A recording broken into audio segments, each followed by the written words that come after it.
I was a mistake, I'm nothing, I'm a nobody, I'm gonna kill you, I'm gonna kill my kids, I'm gonna set you on fire, you name it, I went through it. We can't show you her face, but this woman claims to have been in a 3-year abusive relationship that nearly killed her and her son. Earlier this year, she contacted the Genesee Center, a refuge for victims of domestic violence, courtesy of the city's Housing and Community Investment Department. It changed her life. I'm going back to school.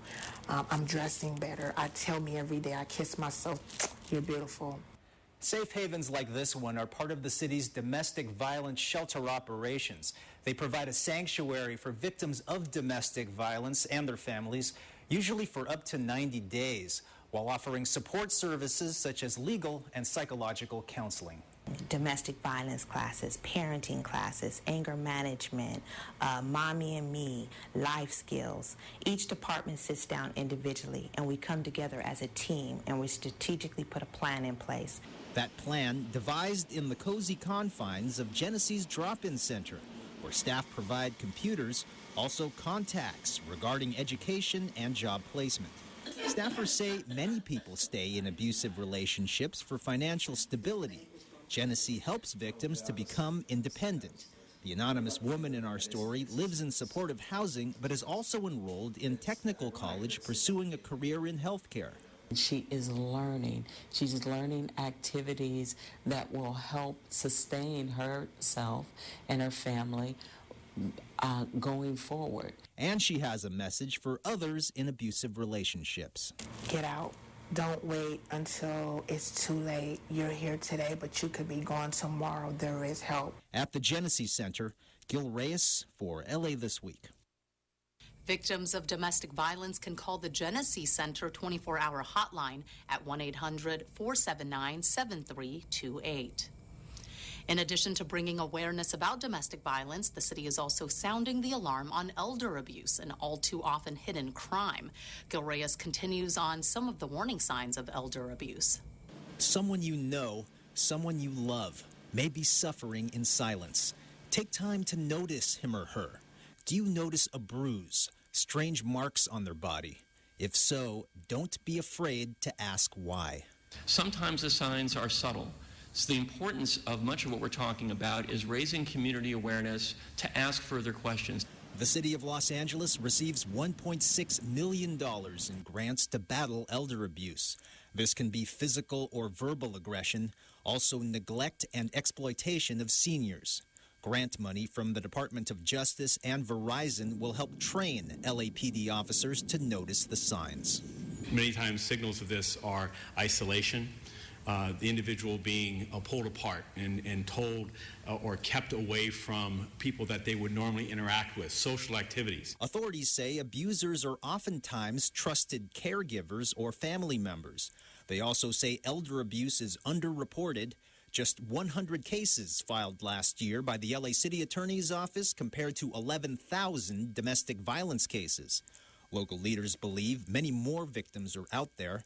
Victims who don't complain because of shame or for fear of retaliation. We want him or her to know there is help. We are here to help. We can get you out of the situation.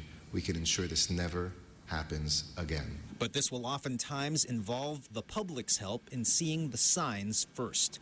Gil Reyes for LA This Week. If you're a victim of elder abuse or know someone who is, report it immediately. To learn more about this hidden crime, log on to safela.org or call 1-800-799-SAFE to speak with experts about it.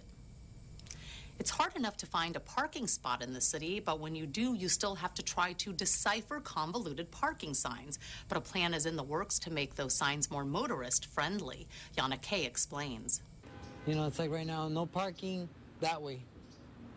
2 hours parking, but you can't park from 6 to 3 in the morning. Kenny Perez is trying to make sense of these 3 very confusing parking signs on Cherokee Avenue in Hollywood. A lot of times you read the sign and you come back and you have a ticket. because you missed a sign. Usually stacked on top of each other, these signs aren't just confusing for Perez, but for many drivers in Los Angeles. When they're stacked one on top of the other like that, it can get a bit confusing. You read one thing and then what's underneath seems to contradict it. That's why Councilmember Paul Krikorian has proposed that the Department of Transportation test out a new, easier-to-read parking sign design as part of a pilot program. Just make it easier for people to get around and find a parking space and have the confidence that they're going to be able to park there without getting ticketed. Krikorian says the proposed design will look more like a weekly calendar, allowing motorists to easily visualize what the restrictions are on a particular day. Another issue that's causing some parking controversy are some smartphone parking apps. For example, this Monkey Parking app allows drivers to sell their space to the highest bidder. According to Monkey Parking, the app saves people time by connecting drivers who are leaving a parking spot with others who are looking for one. But it's an idea that's not sitting well with Councilmember Mike Bonin, who introduced and helped pass a motion banning apps in Los Angeles that put parking spots up for sale. It takes away parking from the general public, and it gives somebody else the opportunity to pimp that space out and make a profit. And Bonin says the app can create other parking problems because drivers could potentially occupy a chunk of prime parking spots in the city's most popular areas and hold them ransom. We need to get ahead of the game here and make sure that what is already a parking crisis in Los Angeles doesn't become a parking Armageddon fostered by folks who are looking to make a quick buck for themselves. Because city leaders say everyone, not just those with extra cash, should have equal access to city parking spots. I'm Yana Kay for LA This Week. The city of Santa Monica recently approved a similar prohibition banning those parking apps, and Beverly Hills and West Hollywood are currently considering bans as well.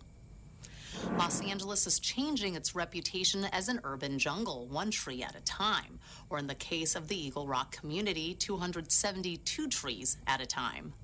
It's being called the largest tree planting effort in Eagle Rock in 50 years. Volunteers, together with the city's Bureau of Sanitation and Councilmember Jose Huizar, planted tree number 200 in Eagle Rock on a recent Saturday. A grant enabled the Bureau of Sanitation to dig out wells for the planting of the trees in Eagle Rock and Highland Park, but not for their care and maintenance. 200 trees are going in around Eagle Rock that Northeast Trees is being contracted to care for 2 years. So it's not so hard to get the city to give you a free street tree to plant in front of your home or your business. What's tricky is finding a way to keep that tree alive for the first 5 years. They really, with weather like this, it takes a lot of care. Another 72 trees funded by individual donors were also planted. All the trees were planted along Colorado and Eagle Rock Boulevards in Eagle Rock and Figueroa Street and York Boulevard in Highland Park. What it really does is build community, because the better looking a community is, the better these trees go out and invite people to walk and stroll and make people feel comfortable. At the end of the day, it's going to provide for more security for the neighborhood. It's going to provide for economic development for the small businesses in the area. Besides planting a tree, participants at the tree festival received free fruit trees from Northeast Trees to plant in their own homes, adding to the city's canopy cover. I like that we can get some really beautiful trees to put in our front and backyards. I'm looking forward to having some great fruits next year. From backyards to the streets, residents with a long view of what they want their community to look like in a few years or even a few decades are willing to put in the work now. We all wanted to come together and celebrate what this means for the community and what it means for our future, the future shade, the cooling effects, and, I'm looking forward to these trees hanging around when my grandkids are born. Councilmember Huizar also announced that through his Clean Communities initiative and a partnership with the Eagle Rock Neighborhood Council and the city's Bureau of Sanitation, 43 automated trash bins were also installed in Eagle Rock. As the city's month-long celebration of Latino heritage comes to an end, city leaders pay tribute to a very special group of women, those who contribute to their communities through art. Anna Marcos has more. An artist who burst onto the international pop music scene in the 80s is now taking center stage all over again, this time at City Hall. Sheila E. made her fame on the album Glamorous Life with Prince. The singer, drummer, and actress is now one of more than a dozen Latina artists being honored at City Hall. My journey in this industry has often been called a rare thing, a female musician, no less a drummer and percussionist, of Latin heritage. This event is part of Councilmember Nuri Martinez's Latinas in the Arts celebration, where each council member gets to pick a Latina artist in his or her district to honor during Latino Heritage Month. Martinez picked Sheila E. for both her stage and charity work. The pop star founded Elevate Hope, which provides therapy for abused children through music. As a survivor of sexual abuse, she has been quoted by saying that her exposure to music at an early age assisted her in her own healing process. These women are artists, architects, theater directors, set designers, muralists, and more. One of their signature works is the Great Wall of Los Angeles, which is the master narrative of our city's history that adorns the walls of the Tujunga Wash. Her work can be seen in motion pictures such as and television series such as Life of Pi. But most of all, the women have made a change in their communities, and some remind us we can achieve whatever we dream of, no matter who we are. For Councilmember Huizar, Sheila E. was one of those reminders. We are looking for a reflection of ourselves in the barrios and in the Latino community, and you were there. A day of celebration, inspiration, and art. I'm Anna Marcos for LA This Week. LA public health experts discuss Ebola readiness in our region, a new traffic signal 30 years in the making, and how the city's spending your tax dollars. All you have to do is log on to find out. These stories in City Beat. City Controller Ron Galperin's office has unveiled a sleek, more modern look for his office's open data site, controlpanel.la, that now includes precise data on the more than $1 billion in goods the city buys. Visitors can see goods purchased by the city through the city's General Services Department from July of 2011 through June of 2014. Items purchased include vehicles, cell phones, cleaning supplies, uniforms, and office supplies. Galperin said his goal in releasing the data is to spur reform by encouraging more bidders, driving down the cost of goods and services for the city, and supporting local businesses and jobs. Councilmember Mitchell Englander joined community members and the city's Department of Transportation to activate the signal at Knollwood Plaza in Granada Hills. The Balboa Boulevard Knollwood Plaza driveway project has added a traffic signal and vehicle entrance exit to the Knollwood Shopping Center. It's not only going to help the traffic flow on Balboa Boulevard, but the hundreds of people, the thousands of people that utilize this shopping center each and every year. The community's been asking for a signal at the intersection since the 1980s. Secondary work will add new curb and access ramps that will provide safe passage to the center for pedestrians. In light of the Ebola outbreak in Africa and the 4 confirmed cases of Ebola diagnosed in the United States, Councilman Paul Koretz called on the LA County Department of Public Health to discuss the county's plan of action if our region were to encounter Ebola patients. We're working with capable companies in the county who can assist us in decontaminating vehicles and facilities and helping us to dispose hazardous waste. And we're assuring that comprehensive social, mental health, housing, and other services are provided to individuals, families, and communities who might be impacted. People need to understand there is no Ebola crisis in the United States. Dr. Jeffrey Gunzenhauser agrees, saying he does not anticipate an outbreak of Ebola in LA County. And the federal government has announced that going forward, airline passengers coming from affected nations must come through 5 designated U.S. airports, none here on the West Coast, to receive additional screening. A special toast to a neighborhood bar that served the community since 1944. Gil Reyes takes us to Atwater Village. It's the neighborhood bar where not everybody knows your name, but you likely know its name if you're familiar with Atwater Village. Club TG, where the drinks are strong, the conversation is lively, and the owner, she's feisty. Unfortunately, if you step on my toes, I step back. But that's what's kept me in business. And I'm very glad that I've added a nice little bar to the community where everybody keeps coming back after years. For over 7 decades serving Atwater Village, Club TG and its outspoken owner, Betty Barlotta, receive a city-certified plaque to be displayed outside the building. The tavern is one of several independently owned small businesses in the community. And that's important in the city of Los Angeles because those are constantly under threat. and we need to do all we can to preserve and protect and give relief to our small businesses. While supporting an increase in the minimum wage, Atwater Village Council member Mitch O'Farrell also favors lowering taxes for mom-and-pop businesses like Club TG, a bar that pays homage to its past with black and white photographs proudly displayed on the walls. So maybe not everybody knows your name here, but owner Betty Barlotta proves she at least knows the regulars and has a soft side. Romy, Nettie, Mary, your buddy. Mary, my buddy. Miss Wisniewski, that I've known since she was 5. And thank you for all being here. I really appreciate it. Cheers to a neighborhood institution. In Atwater Village, Gil Reyes for LA This Week. Besides owning Club TG, Betty Barlotta has also been a prominent member of the local Lions Club for 15 years. In this week's list of things to do, Halloween haunts throughout the city, a dance performance about robots and Islamic art in LA. This Halloween, if you're looking for safe and free activities for your family to enjoy, look no further than the city's Department of Recreation and Parks. It's hosting, well, a host of events throughout the city, including this one at the Echo Park Rec Center at 1632 Bellevue Avenue on Halloween night from 4 to 8 p.m. The Halloween party will include a haunted house, costume parade, games, and arts and crafts. There will even be a photo booth, goodie bags, and refreshments. The event is recommended for kids between 5 and 12 years old. For more information on this and the department's other Halloween events, go to laparks.org.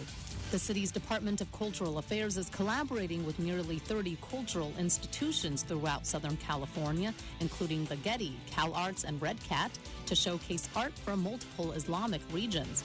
Los Angeles' substantial populations from areas with strong Islamic roots make LA a compelling location for this initiative called the Los Angeles Islam Arts Initiative, or LAIAI.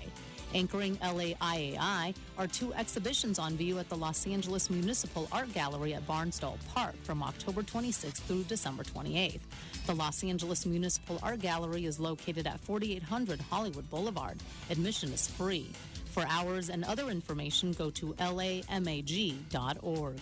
It's all about robots and the meaning of life. That's the name of the choreographed dance spectacle depicting the whimsical tale of a troubled tyrant, his galactic advisors, and the ideals of love, humanity, and connection. The stunning and athletic choreography is set to an original score. Catch the performance for 2 nights only at the historic Barnsdall Art Park in the Gallery Theater on Friday, October 31st and Saturday, November 1st at 8 o'clock sharp. Candy included. The Barnsdall Gallery Theater is located at 4800 Hollywood Boulevard. For ticket prices and other information, go to barnsdall.org. And that's a look at some upcoming things to do. And here's a look at some recent tweets from our city family in This Week in Tweets. Nazario Sauceda of the Bureau of Street Services tweeted this photo of what looks to be construction materials torn down and discarded on the curb. He wrote, "Dumping on the public right-of-way is illegal. Report violations to @BSS Los Angeles and @BSS Help Desk. Clean neighborhoods are great neighborhoods." Meanwhile, Councilman Mitch O'Farrell was busy on Twitter sharing photos of the fitness challenge held at the Bellevue Rec Center involving 5th grade students from several Elysian Heights schools. The event is meant to highlight the importance of active lifestyles. One of the photos even shows Councilman O'Farrell joining some Vine Street Elementary students in a 1-mile run. LA This Week was there and will bring you the full fitness challenge story in an upcoming episode. Halloween is all about the costumes, but what if you couldn't afford to buy one for your child? Anna Marcos brings us a story of generosity. Plenty of picky customers here, and who wouldn't be picky when it comes to choosing your Halloween costume? Hundreds of kids came out to the giant Halloween costume giveaway put on by the LAPD at Mar Vista Family Center and the Mar Vista Boys and Girls Club. I want to be Power Ranger, the blue Power Ranger. I'm here with my kids. They're about to get a free costume. I got a pink lady. I got superhero. I think it's awesome. It's really great. They're all happy and excited. They're getting free costumes. The costumes were donated by the owner of a costume warehouse, Bonnie's Costumes. She's retiring and wanted to give back to the community. Kids who are ordinarily wouldn't be able to afford a quality costume, because we believe all kids should be able to go out and have fun and go trick-or-treating. And as the kids waited to try out costumes, we tried out their Halloween greetings and found out some are not quite up to speed. So what do you say when you knock on a Halloween door? Hi, hi. Ho, ho. Hi. I don't know. Trick or treat. Looks like they've got some practicing to do. Well, at least their costumes will be ready for the big night. I'm Anna Marcos for LA This Week. That's going to do it for this edition. Thanks for joining us. I'm Ellen Chang. A reminder that you could catch us online at lacityview.org. You can also follow and like us on Facebook, and our Twitter handle is @LATW35. We'll see you back here next week for more of LA This Week.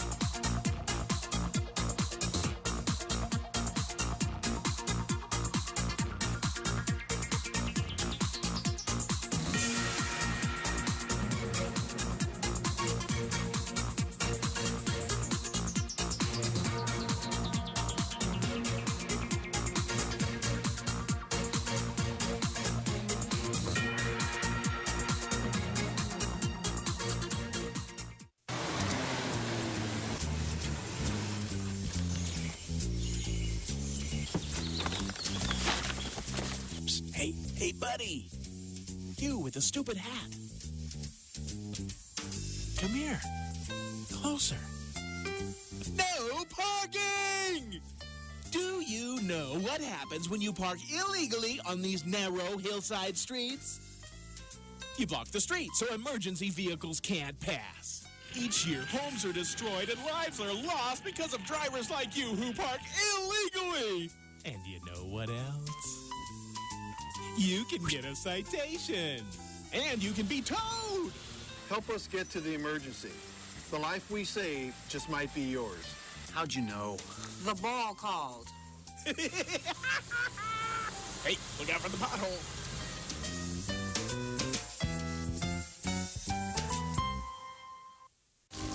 A single ember that escapes from a wildfire can travel more than a mile. Get Fire Adapted now.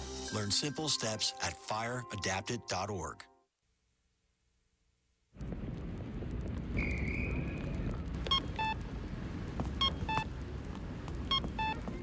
Bulky item pickup?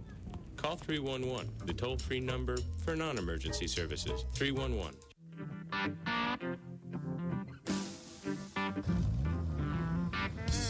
Hi, I'm Mike from Los Angeles. You're watching LA City View, Channel 35. Our city, our channel.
sergeants, would you please call the members, have them report to the council chambers so that we can begin today's business. I do want...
Mr. Alatorre.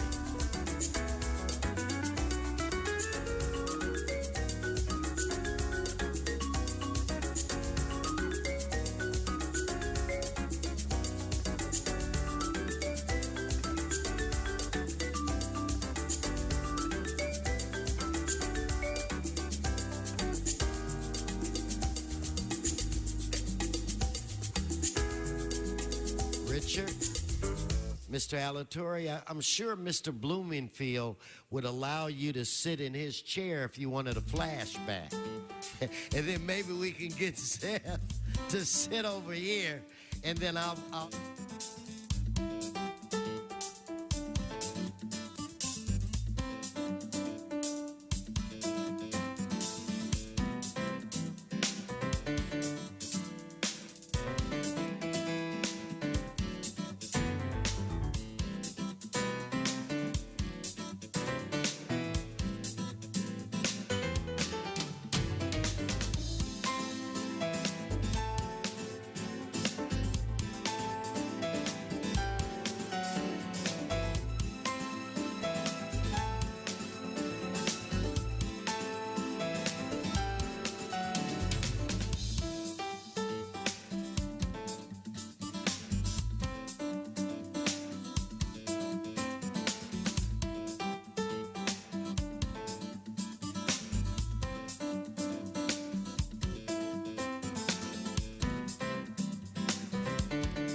UCLA is in the house with Mr. Parker.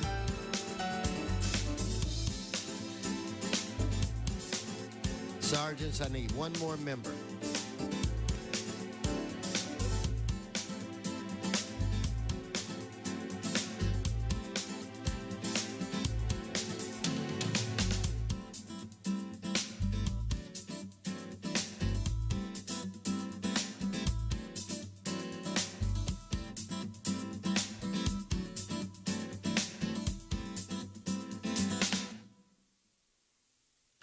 Good morning, good morning, good morning. If everyone could please take your seats. Today is Halloween, October 31st. Welcome to your Los Angeles City Council meeting. This council meets every Tuesday, Wednesday, and Friday at 10 a.m. The public is welcome. If we could get started. Madam Clerk, I believe we have a quorum. Could you please call the roll? Blumenfeld, Bonnet, Buscaino, Cedillo, Englander, Fuentes, Huizar, Carrasco, Corcoran, Labange, Martinez, O'Farrell, Parks, Price, Weston. 10 members present, a quorum, Mr. President. First order of business. Approval of the minutes. Englander moves. Blumenfield seconds. Next. Committed to resolutions for approval. Labange moves. Krikorian seconds. Can we run through the agenda? Yes, Mr. President. Item 1 is an item notice for public hearing. The Department of Building and Safety reports that item 1B may be received and filed as much as the property is an owner-occupied single-family dwelling and exempt from lien. Okay, so where it relates to B, we'll act without objection on that item. Do we have any cards? Yes, cards on item 1. Okay, then we'll hold that. Let's move on. Item 2 is an item for which a public hearing has not been held. 10 votes required for consideration. Okay, so without objection, that item is now before this body. There are cards. Okay, let's continue. Mr. President, that brings council to presentations. Okay, let Mr. Krikorian. Mr. President, I'd like to ask that item 1B be continued for 2 weeks, please. I'm sorry, 1A. Excuse me, 1A for 2 weeks, please. So, Madam Clerk, that would then bring us to what date? November 14th. Okay, so then without objection, that'll be the order on 1A. Mr. Labange? Apologize, Mr. President. I just want to make it, I think it's 1C, which is on the agenda today, a 4th District property. They wanted to continue that 2 weeks. So, Madam Clerk? 1C continued 2 weeks. Okay, and that's to November 14th. Okay, then without objection, that'll be the order. Thank you. Okay, with that said, I want to defer, or I want to ask a question of Mr. Koretz. We are now in the presentation portion of today's agenda. Would you like to begin, or do you want us to do some other stuff? Then the floor is yours, Mr. Koretz.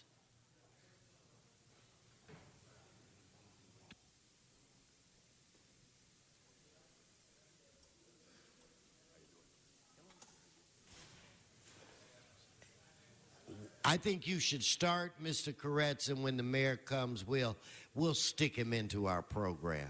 Mr. Labange. Safety on building set 1C, 165 North Formosa. No, I'm teasing. Mr. Labange is at it again.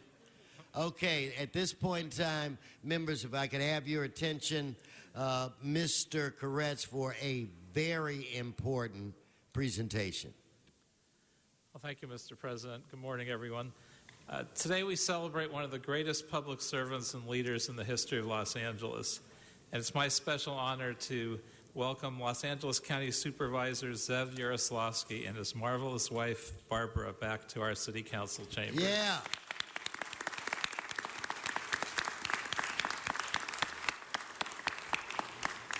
This, of course, is the very room where Zev served so splendidly on the City Council while representing the 5th Council District from 1975 until 1994 upon his election to the Board of Supervisors, where he's represented the 3rd Supervisorial District.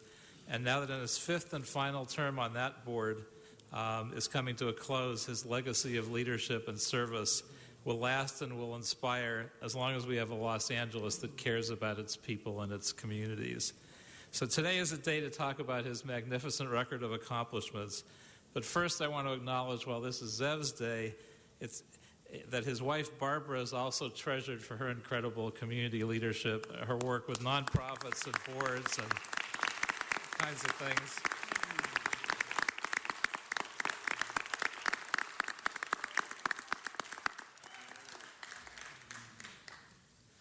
And certainly there has never been a duo like them in terms of public service in Los Angeles ever in our history.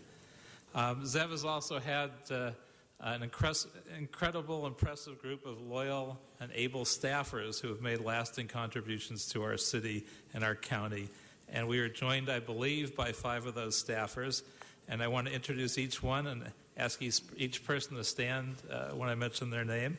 The first 4 joined the Yaroslavsky team while he was still serving on the council.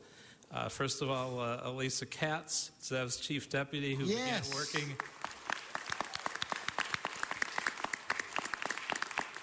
She helped train me when I got here, Mr. Koretz. And she began working with Zev, I believe, in 1976.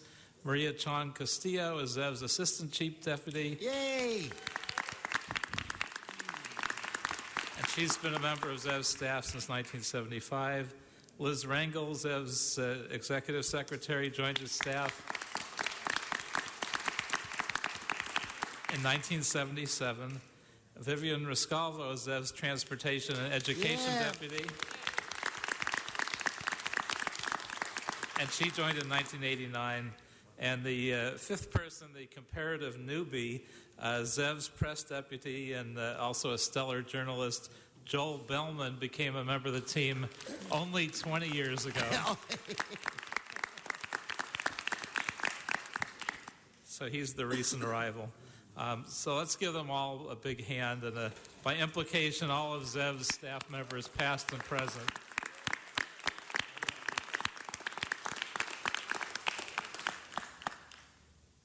Actually, now that I think about it, I was his probably briefest staff member. I worked for him for a summer after he was elected, helping to supervise a summer youth program, which was a great experience, and one of my starts as well.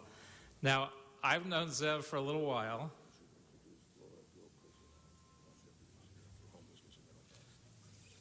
Did I miss her? I guess I did.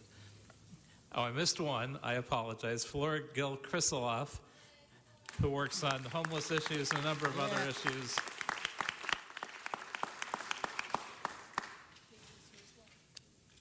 And who else did I miss? Anybody else? Anyway, so I've known Zev since, I have to admit, when we worked on the McGovern campaign together, 1972, I guess that was a little while ago. I was a teenager. I was impressed with him then. Then I saw the good community work and courageous work he did in helping to free Soviet Jews that were trying to get out of the then USSR, which meant a lot to me because one side of my family had to leave that area during the pogroms, and there was a lot of fear that something similar could happen. And he led that effort, and I was quite impressed. And so when he ran for the city council as a relatively unknown guy, no politicians supporting him, there were 2 serious candidates, Roz Wyman, the former council member, and an even stronger candidate, Fran Savage, who was an aide to the very popular and recently elected Tom Bradley. They had every politician in town between the 2 of them, every organization, and Zev just walked door to door, and at night we worked the movie lines together in Westwood, and he met as many people as he could, and I'd put up his lawn signs. He'd go door to door. He'd get a few dozen people every day to say yes to a lawn sign, and the next day I'd run around posting them. So that was my most notable job in politics. I began as Zev's lawn sign coordinator. And, well, he wasn't supposed to get elected. He wasn't even supposed to finish 3rd because the chair of the Chamber of Commerce was also running. He had a few rabbis and had a few community people, and he just worked his tail off. And no one would believe it now. He's been the most professional and effective elected official since then. I never would have believed that 42 years later that we'd be here recognizing him for his 40 years of amazing service. I have to mention a few of the highlights for me of his career, but he's done so many incredible things. The one that I think is the most important to this county and has saved the most lives, he authored Prop B, which was funding for keeping our trauma centers open. something that has saved countless lives, was so important, and was absolutely impossible, was probably as unlikely to get people to vote for this as his first election. But a lot of miraculous things happen in a well-run campaign, and we have saved a system that is keeping a lot of people alive. So we should give him a hand for that.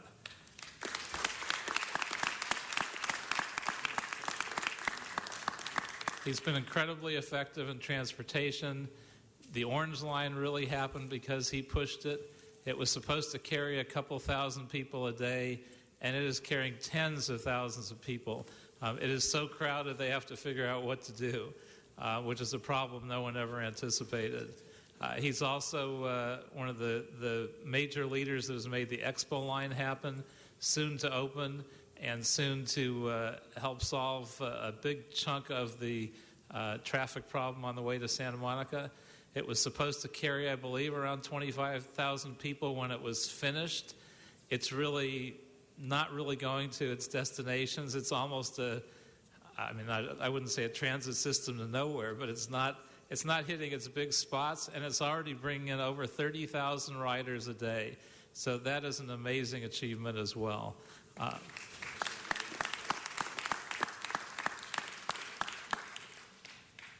He's done Prop O to regulate oil drilling in the city of Los Angeles. He did Prop U to keep development down to a reasonable level. He's been a leader in the arts and modernizing the Hollywood Bowl and the Disney Center and all kinds of other things.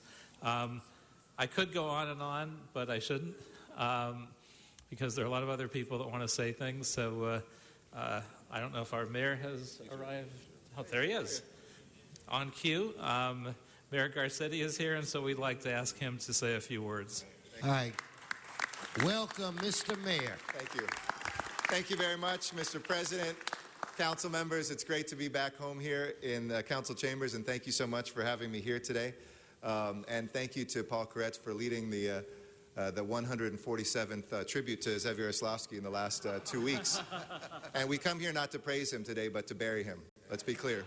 Or is it the other way around? Anyway. Zev, all kidding aside, you and Barbara are amazing friends of myself and Amy, and incredible assets to this city. People who have defined, you're getting out just before your 40th year, I guess, but you have been able to define what public service means and be a great friend and teacher to me. And for that, in a profession that I think we all can say sometimes you land here and nobody really tells you what the playbook is. You don't always find the teachers. You don't have people who have said, oh, that's happened before, let me help guide you, or ask the good questions, give you the encouragement, challenge you at the right moments.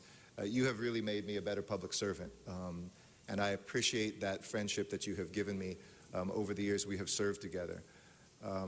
It's good that you're back here where it all started. This is an amazing temple of democracy, a place where it doesn't matter how much money is in your pocket or where you've come from.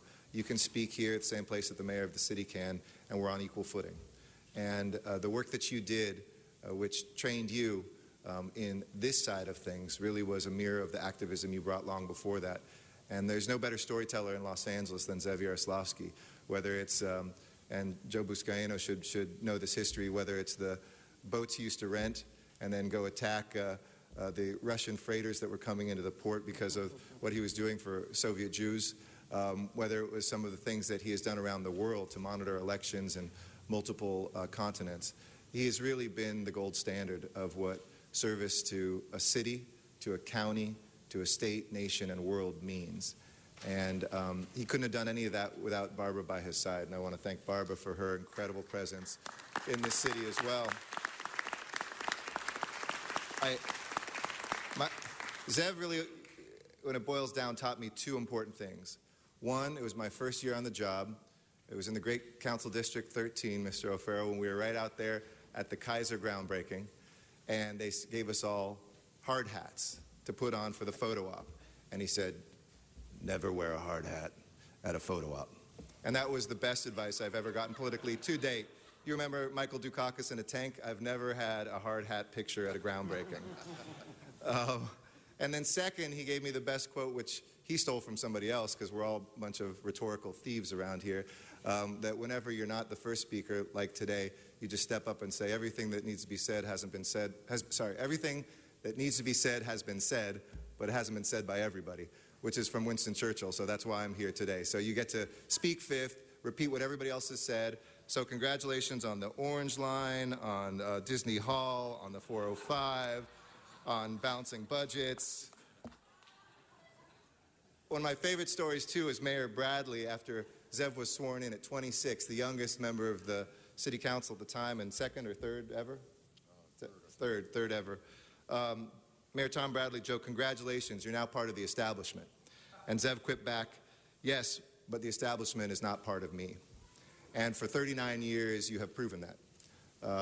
Sure, all of us, when we're here, are part of something, but you've always challenged the status quo.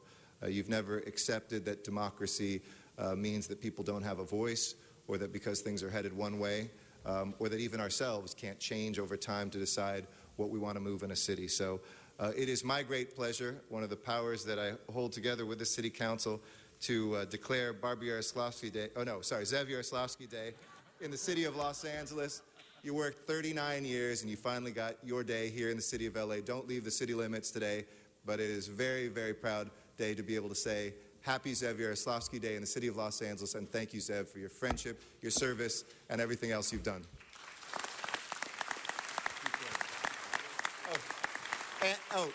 And for being my rabbi. I wouldn't be a married man literally without him. He married my wife and me. Thank you. All that. And now we'd like to ask our city attorney, Mike Feuer, to say a few words.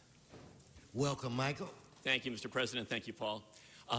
This is a kind of a moment of mixed emotion for me, because we all need to stand up and say what Zev has meant to the city and to each of us, but it's tough to have him leave government here in metropolitan Los Angeles, because he has been such a fixture. You know, Zev epitomizes what it means to be tough and tenacious. He also knows what it means to have a vision of what could be, and then he knows how to roll up his sleeves with his always marvelous staffs to effectuate it. That's what it means to be a marvelous public servant. I first met Zev in 1985, right before I was to begin to serve as the director of Bethesda Legal Services. I'd been chosen, but not yet there. Bethesda had a problem. Only Zev could solve it.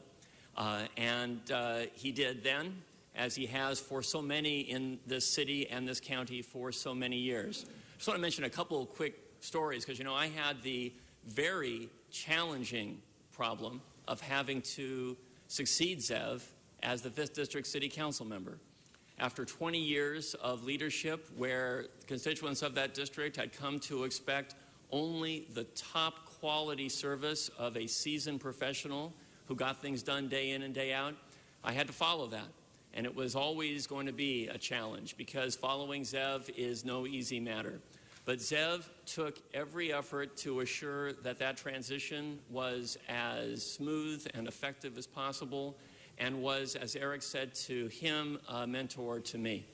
Just two quick stories. So first, because Zev has accomplished so many things, and Eric's staff wasted so much paper in delineating those things for the mayor, I just wanted to mention two things. So Measure R was being contemplated for Los Angeles, and it was my role in the state legislature to get legislation to authorize it, which became so much more than that. It was essentially the negotiation of what that huge transportation measure would be. And in the county, and indeed forevermore, Zev Yaroslavsky was destined to be pivotal in making that happen, along with then Mayor Villaraigosa. And unfortunately, it was the summertime, and Zev was on a business delegation to Budapest, Hungary. And we needed to get things done around 8 o'clock at night in Sacramento. That was about 3:30 or 4 in the morning for Zev in Budapest. And Zev made sure that he was available, awake, and able to negotiate some of the toughest elements of a measure that will transform Los Angeles for generations to come. But Zev didn't always focus exclusively on the big picture issues that will make all our lives important and better. It wasn't very long ago when I was in the state legislature, Zev asked me, we met together with a landlord. And the only purpose of that meeting was to assure that senior citizen immigrants would be able to remain in homes they had relied on for years, sometimes for decades. A quiet moment, completely out of the limelight, but Zev wanted to make sure that these senior citizens could live out the rest of their lives in dignity. Transformative measures or a simple act of human kindness for someone in desperate need, that epitomizes who Zev Yaroslavsky continues to be.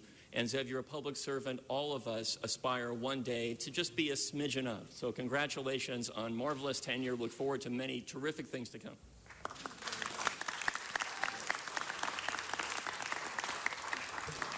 And now our City Controller, Ron Galbraith.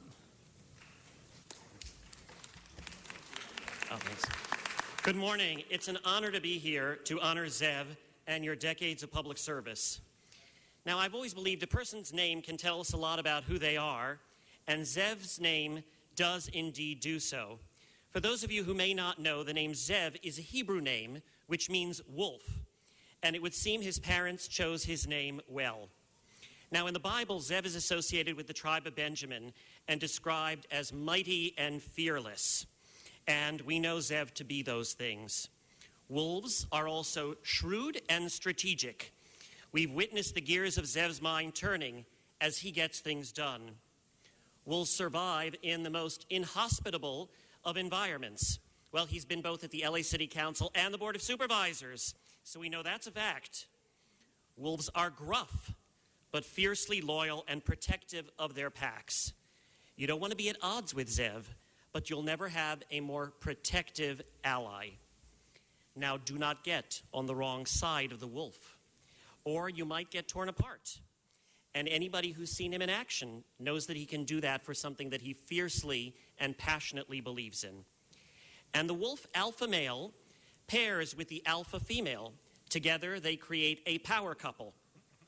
Both Zev and Barbara are formidable and outstanding in their own right. And together, there's seemingly nothing that they cannot and have not accomplished. Finally, in my office as controller, we're dedicated to data and statistics. So in further considering the name Zev, we actually went to Namepedia to check out the polling data conducted about the name. The qualities most associated with the name Zev and with people named Zev are typically sexy, friendly, and young. Oh well, so much for polling and statistics. In all seriousness, though, Zev, you are a leader among us, a true public servant, a man of great honor and wisdom, a role model for many, notably for me, and a mensch who I'm proud to call a friend. Thank you for all that you have done and continue to do for the city, for the county, for our region, and well beyond.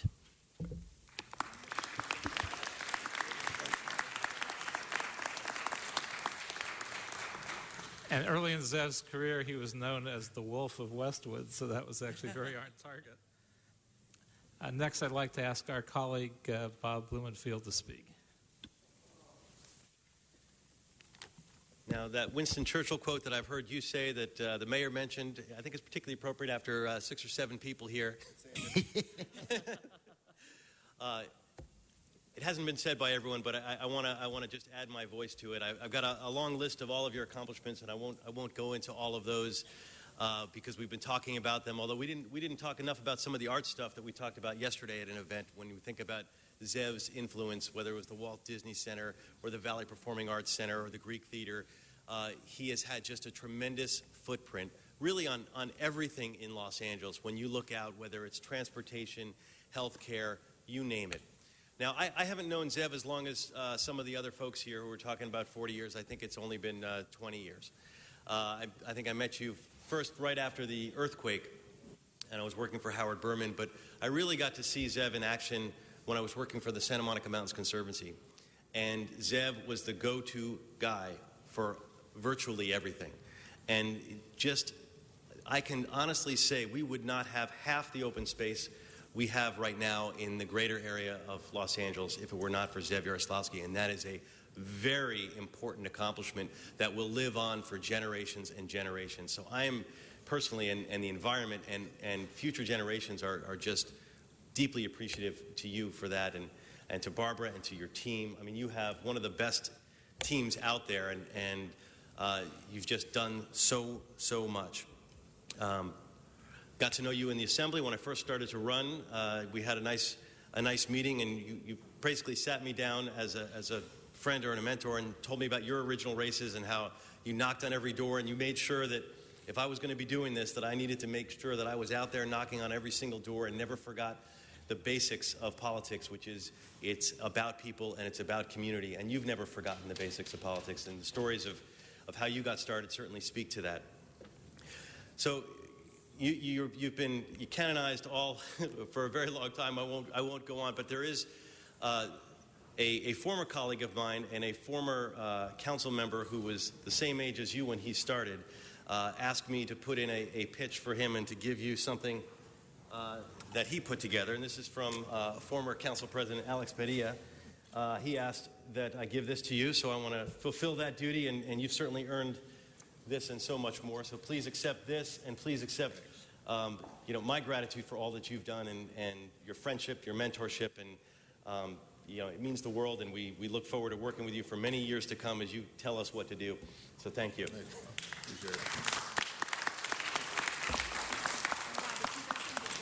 Yes, his wife definitely will too. And also, somewhat impromptu, I thought somebody from the community should speak on behalf of all the community groups that Zev has worked so closely with over the years. So I'd like to ask Barbara Brody to come up and say a few words. Oh my, a big responsibility because there's so many groups that you've represented and helped along the years. I made some notes on a paper plate. We are so grateful and want to thank you, Zev, for so many things that it's impossible to distill them down. So instead of going through the list of wonderful things you've left for us in our community that we can touch and see every day, I wanted to suggest and take the liberty of saying that perhaps in your retirement, temporary or otherwise, that you consider writing a book or running a leadership institute for people considering to run for public office. There are a few things you've done that we want to thank you for and that we would like you to pass on to future generations of representatives. One, having and telling us what your position is. We may not have always agreed on every point, but we knew exactly where you stood. And you didn't develop policy by prevailing wind. You told us why and what you believed, and that was very important to us. Two, you demonstrated a genuine interest not only in solving the immediate problem in hand and plugging that hole in the dike, but also in fixing the system and making it work better. You brought in department staff. You wanted to tinker with the system and figure out why it wasn't working so hot. And for that, we're forever grateful because we have not enough fingers to fill the holes in the dike. Number three, seeing the big picture, but while also working toward the big picture, paying attention to all those damn details that always trip you up. And that's a talent, to see both the big and the little pieces. Number four, giving us staff partners to work with who were there for us and for you and for the city and county. That consistency of having loyal supporters who knew the community, who knew the department staff people was invaluable and has always served us well. And number five, you have always engaged the community with enthusiasm and interest. Those question and answer periods at homeowner association meetings that can go on for quite a while were something that you handled with grace and dignity and respect, and we never felt that you were watching the watch. You were there, and sometimes we had to take the mic away from him. So, for those things, we thank you. There are trees on Pico Boulevard, there's senior housing, there's a new Department of Social Service building, there are all kinds of monuments to your legacy, but these skills that you gave us, these things that you brought, are things that we hope that somehow you can share with future politicians and elected officials because they represent the best of what can be. Thank you.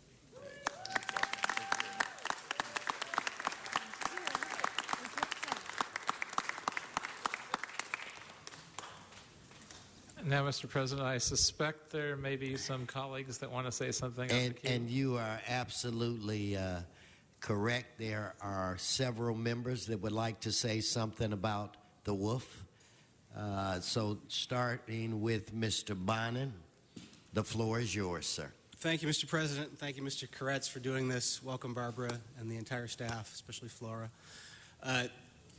People have said quite a bit. One word I didn't hear, which surprised me a bit, was intimidating. Because you sometimes can scare the hell out of me. When Mr. Rosendahl got sick, and I had the honor of being his alternate on the Expo Rail Line Construction Authority, and had to sit next to you as a non-elected official, I was scared to death. I was almost wetting my pants. I was afraid I was going to say something stupid or make an irresponsible vote, and I was afraid I was going to get barked at by the wolf. And I'm glad to say I've never gotten barked at. I may have gotten an eye roll or an under-the-breath mutter once or twice, but I'm glad. But the other reason you're intimidating, really, to I think so many of us, is that you've set the bar so high. Sitting next to you on the Metro Board or on Expo, I've been able to see firsthand what so many people have always said, is that you are incredibly smart, that you are brutally frank, that you are very brave, and that your decision-making process is incredibly responsible. And after you're out of office, when I'm sitting on the Metro Board, I think there are times I will ask, what would Zev have done? And more than that, I think I'll ask, how would Zev have done it? Maybe I might not vote the same way you would have, but I'll want to think, am I making this decision the way Zev would have? With integrity, with seriousness of purpose, and with a long-term vision. It has been an honor and a privilege to be able to overlap my term of service with yours for a little bit, and I hope to continue to rely on you in your retirement. I want to end by quoting Avak. I think it's no secret to many of us that our humble servant Avak sometimes has a jaundiced view of those around the horseshoe and harkens back romantically to the days of Ferraro and Alatorre and Yaroslavsky. This morning, Avak in the rotunda said, the Huns have taken over and they're honoring one of the former emperors.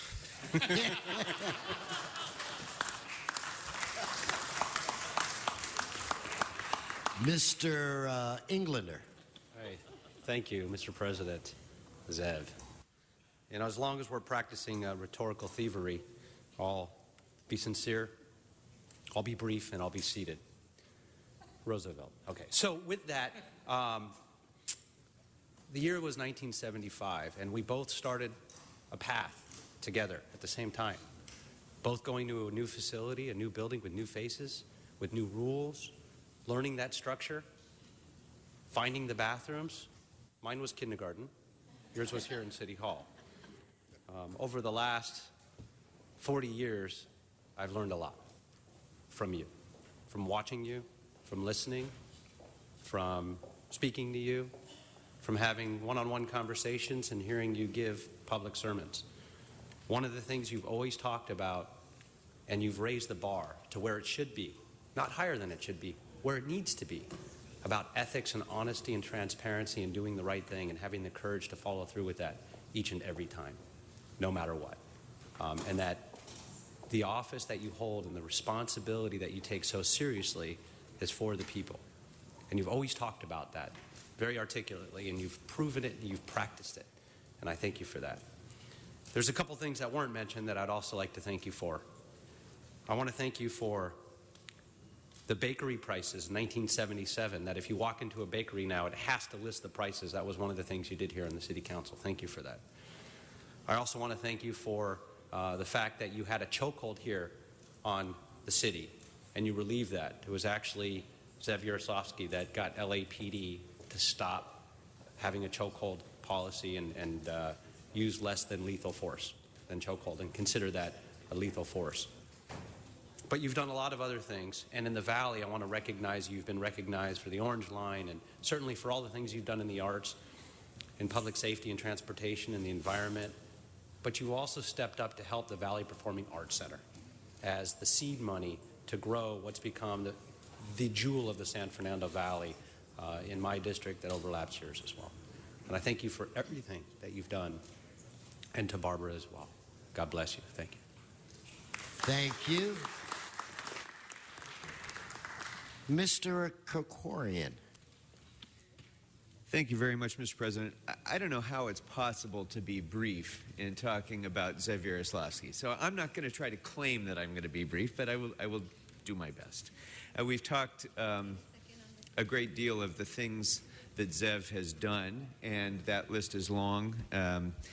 I'd like to talk a little bit about who Zev is and how much you've meant, Zev, to me as a person. First of all, there are very, very few people in public service who are as scholarly and erudite as Zev Yaroslavsky. It's a rare person who can weave a detailed analysis of British military history into a discussion about zoning, for example, but Zev can do that. There are very few leaders who've demonstrated the vision that Zev Yaroslavsky has, and maybe when you've been around for a while and you see the ramifications of your actions, it's a benefit because you can look forward to the future and see what's likely to happen from what you do now. And certainly, as many have spoken about, when we look at the Valley today and we look at the transportation assets that Los Angeles County has, we look at the arts institutions and so many other things that Zev saw ahead and saw the importance of doing for the generations of the future. It really is something that I think all of us should, in public service, should aspire to follow. But also, I think that the two things that are probably most important to me about your record of service and your public life, Zev, have been your courage and your integrity. It's very hard in this business to be able to say no to powerful friends. But I think the County of Los Angeles is better off because Zev has been able to say no when no was the right answer. And just as important as that is it takes courage sometimes to say yes to those who are without power when no one else will. And so it's a rare person who's able to do both of those things, and those are the hallmarks, I think, that have marked so many of the things that you've done, Zev. But also, your integrity is something that I think everyone in public service should see as an example that we should all aspire for.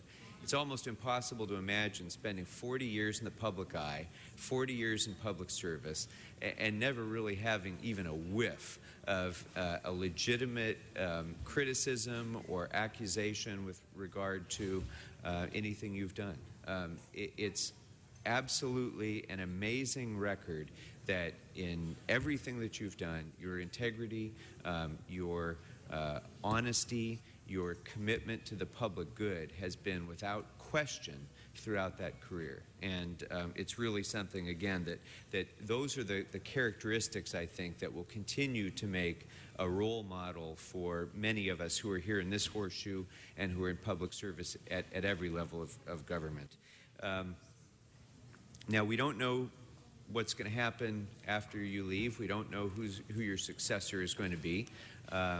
Mike Feuer mentioned that whoever it is and whatever happens, will certainly feel your absence. And you've been such an incredible leader for this county for so long that there's going to be no replacing you. And I know that some of us who are standing around here thought a little bit about maybe the possibility of being your successor. And I think for many of us, one of the big factors in deciding not to do that is we didn't want to be Gene Bartow, which is a reference that I know you'll understand, Zev, because there is no way that our next supervisor will ever be able to replace Zev Yaroslavsky. And it's really a record of achievement that we probably won't be able to see again. But we also know that while you're going to be leaving and we're going to miss you, in a sense, in a very real sense, you're not going to be leaving. I don't mean this literally, Barbara. Don't worry. You get him now. But in a But in a metaphoric sense, Zev Yaroslavsky is not leaving us, because if you drive anywhere in the San Fernando Valley or the west side of Los Angeles and you open your eyes and you see the county assets that are there because of Zev Yaroslavsky, if you see the open space, if you see the cultural institutions, you'll see Zev Yaroslavsky. If you go into those areas and you talk to people who are alive today because of Zev's commitment to trauma care, to public health, people who are alive today who would not be alive but for Zev's work, you'll see Zev Yaroslavsky when you talk to those people. And hopefully, if we all do our job right, and if we all are the kinds of leaders that we should be in public service, and if we all successfully emulate the kind of record that you've established in all of the work that we do, you'll see Zev Yaroslavsky as well. So, Zev, I so appreciate all that you've done. Thank you on behalf of all of the people of the San Fernando Valley and all of Los Angeles.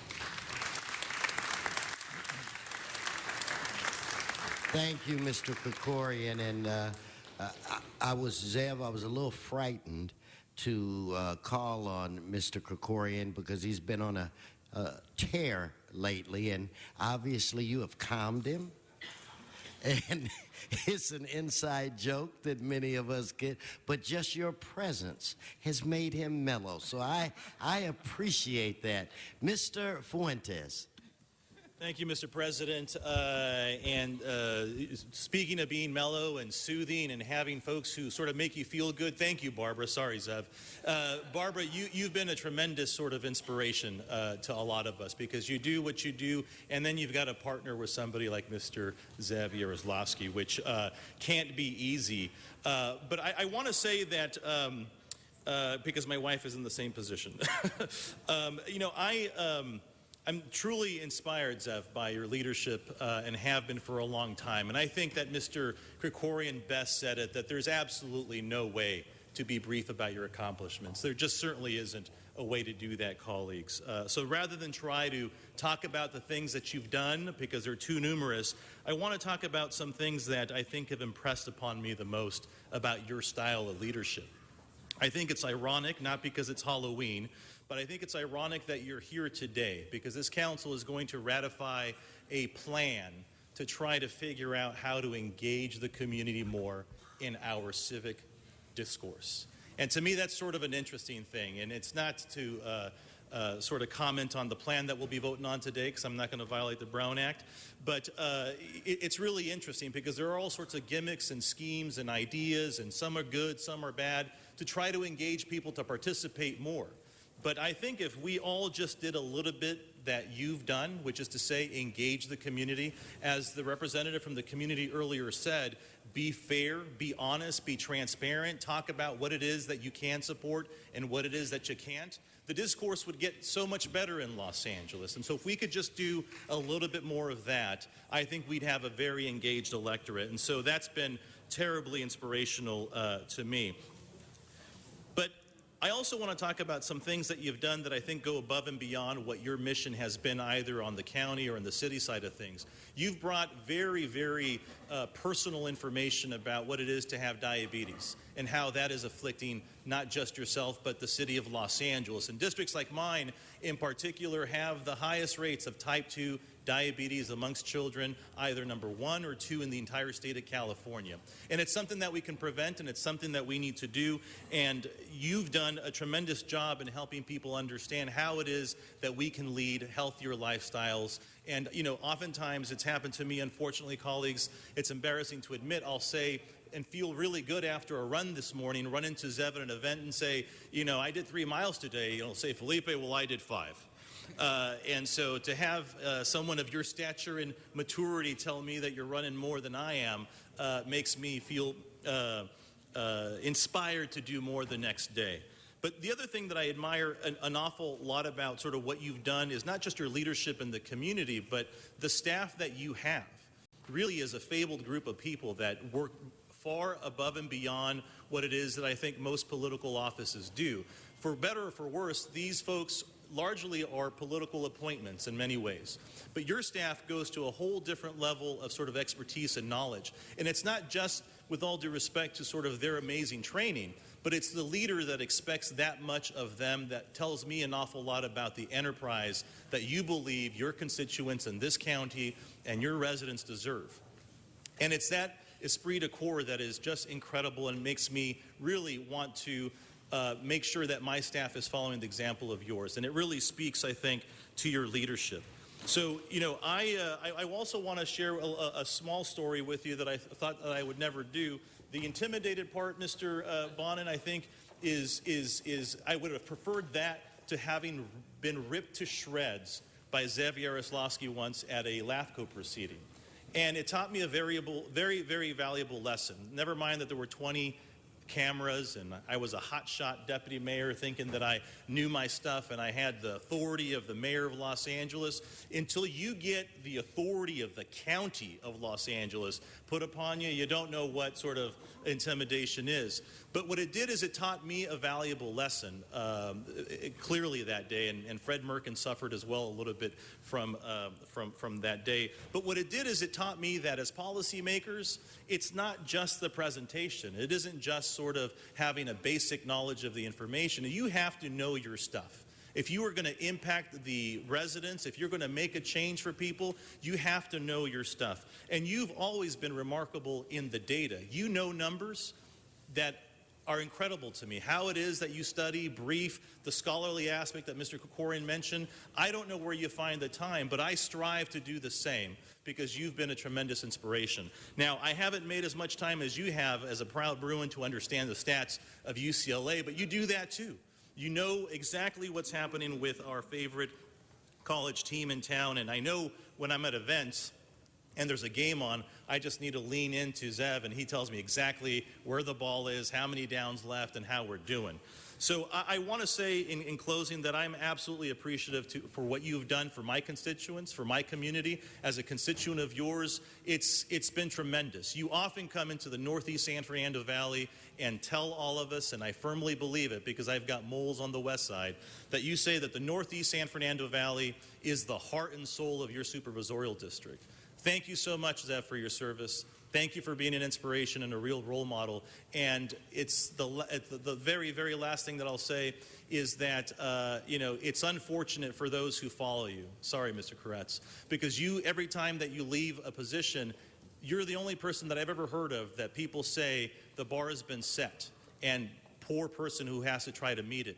It's happened at the council, it's happening with the county, and we should all aspire to have the same type of goal. Thank you. Mr. LaBonge, Tom LaBonge. Thank you very much. First, Barbara, thank you. I mean, it's a big, big sacrifice. Maria first, 974-3333. And I call you and I get Zev. And then he flips it over to Maria because Maria's empowered by Zev to help people. And all of you, Vivian, all Joel, all the way up Flora, Elisa, who I got your street repaved. I'm happy you got that. But all of it is because this individual made sure that his people worked for the people and wasn't afraid. And that's a great compliment, Zev. It's really a great compliment. I remember, because I'm 61. And so you're a little older, but 26, you got here in 75 or 76? 75. So 76, I came just after that. And you were right over here, and you always were a voice. And but the beauty that over all these years that you must admire about Zev Yaroslavsky is you will see him at the Hollywood Bowl and the magnificent work that he did there, but you also see him at the Coliseum or at the Rose Bowl or wherever. He is a truly Renaissance man. And that's a compliment. And why I ask people what high school they go to is because when you go to high school in L.A. and you come and you fight for your neighborhood, and now you've delivered so much, that's a proud Fairfax High School graduate. New lights at Fairfax, new fields. You had your fingerprints on the simplest things all the way down. So I'm very proud of you, Zev. I'm very proud of the conversations that we've had over the years because they've all been good. And I'm very proud that you served with so many people before. And what we have to understand, there's people who sat here before, and they're going to sit here afterwards. This man not just sat here, he made big differences. When you see buildings that are only 27 feet high in Los Angeles, in neighborhoods, it's because of Prop U, correct? And when you see no oil wells down there on Pacific Palisades, it's because Prop O. And when you see the parks and all that other stuff, it was Prop A. Or P. It's P now, but it was A then. You can vote yes or no, but vote yes on P. Got it. It's the parks. All of this element has been something that has been a positive. So as you look around, members, look at those who really charged hard, empowered people who did great things, and then also know that it can be done. It can be done. But Zev, you've done a tremendous job. John Ferraro, who loved you and sometimes didn't love you, but he loved you all the time. Is that a correct way to say it? You know, he would love you now and hug you because you really were a contributor to the greatness of Los Angeles. Congratulations, Zev. Thank you. Thank you. Mr. O'Farrell. Thank you, Mr. President. Zev, there is a reason you are one of the political icons in Los Angeles politics. It's because you created the template for all of us on how to be a public servant, how to hire the best staff, how to think independently, how to be a little bit courageous when we need to. And believe me, we always need to.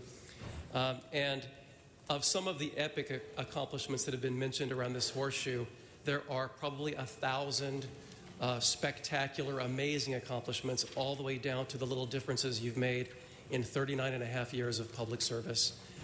And I just want to describe that I was witness and participant of one of them in Hollywood by working with your amazing staffer, Vivian Rescalvo.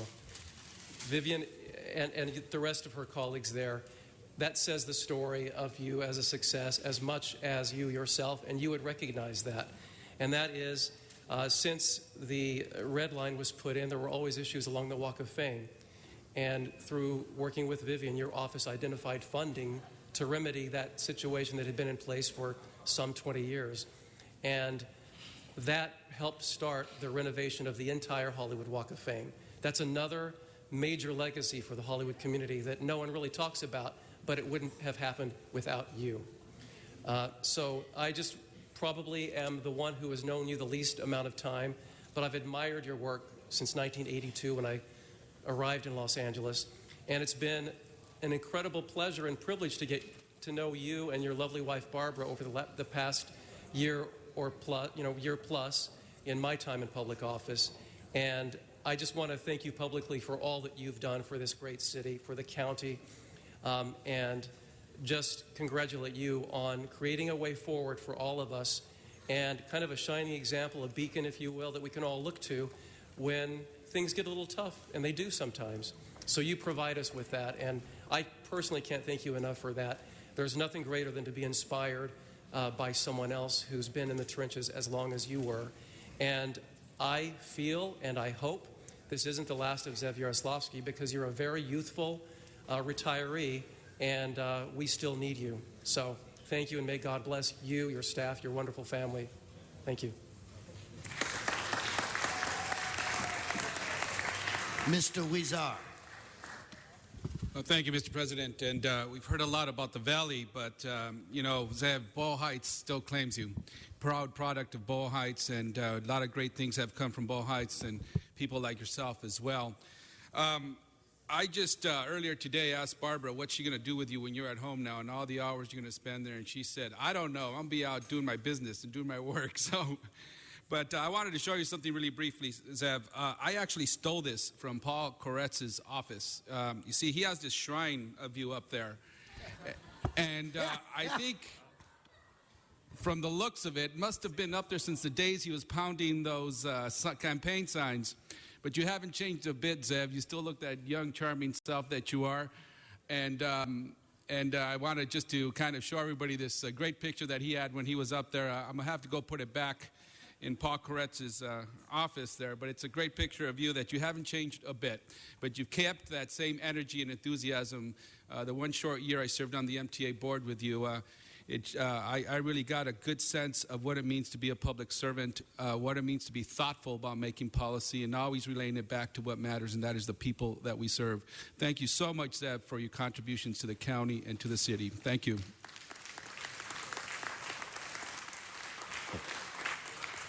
Hey, Zev, I think we may have gone too long. When I have people calling you charming,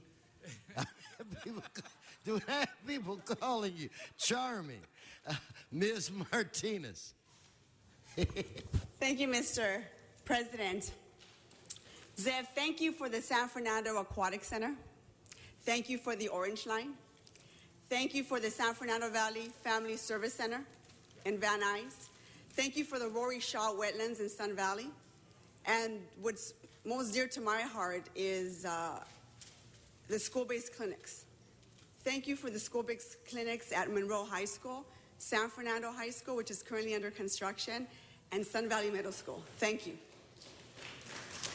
But if I may take just a quick moment to say thank you for giving us Maria Chong Castillo. I have to say this, Maria, because you are terrific. You are one of the toughest, smartest women I have ever worked with. And I know you're going to continue your career in the county. I want to continue to work with you, but thank you, Zev, because she has been terrific every time we've worked on a project, and you've made things happen. Thank you very much for your service.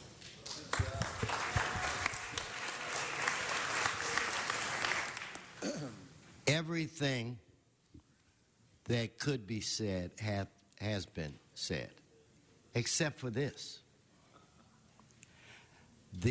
I had an opportunity to help roast my former boss, Supervisor Burke. And one of the roasters were Willie Brown, Bill Burke, Yvonne's husband, Zev, and me. And I opened it up with a joke that had a lot of merit to it. And I said, you know, I was really worried coming out here today. I'm going to be sitting or standing with Willie Brown and Bill Burke, and both of them wear $3,000 suits, and I'm going to look out of place. And my wife said, just stand next to Zev, and you'll be fine. And what was so funny about that, because Zev has always been engaged in the roast in one capacity or another, people recycled, probably because of Englander, people recycled that joke about 3 times. I know Padilla used it, so I guess that was a hit joke. In fact, I was talking to Zev, and I asked him what he was going to do in the future to earn a living. And since he's been involved with the roast so long, he's going to get a contract from you, Mitch, where now you cannot get his services for free. He will be the house comedian, the house roaster. But seriously, Zev, I love your wife. Thank you for your friendship and for always being one of my biggest supporters on the West Side. And I have to acknowledge your staff, which I will say has always been one of the best. And Elisa, I want to thank you for taking the time when I first got here to attempt to show me the ropes. I learned a lot. And Joel, I want to thank you for not telling Zev that I tried to steal you, unsuccessfully, but I did. But to my dear friend, I will miss you because of the wise counsel that you have given me. There would not be an expo line if it were not for you. I mean, we had the biggest hiccup in my district, and you really came in and helped me get over that. So all I can say, job well done. Job well done, and I love you. Ladies and gentlemen, Zev Yaroslavsky. Thank you.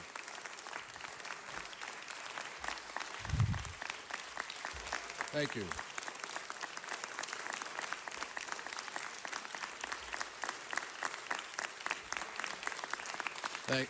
Thank you very much. Thank you all for the kind comments. Thank you, Mr. President, for your friendship over the years and your partnership on a whole host of issues that are too many to mention. I was called at 6 o'clock this morning by KNX asking how I feel about this being Zev Yaroslavsky Day. I actually only learned about the mayor's proclamation late last night. I hadn't had a lot of time to think about it. So what I'm going to do is use the power vested in me, since it's my day, to call on all Angelenos and all Americans from Bangor, Maine to El Centro, California, to get dressed up in all the goofy ways they can tonight and go out and ask their neighbors for candy. Maybe we'll start a tradition somewhere.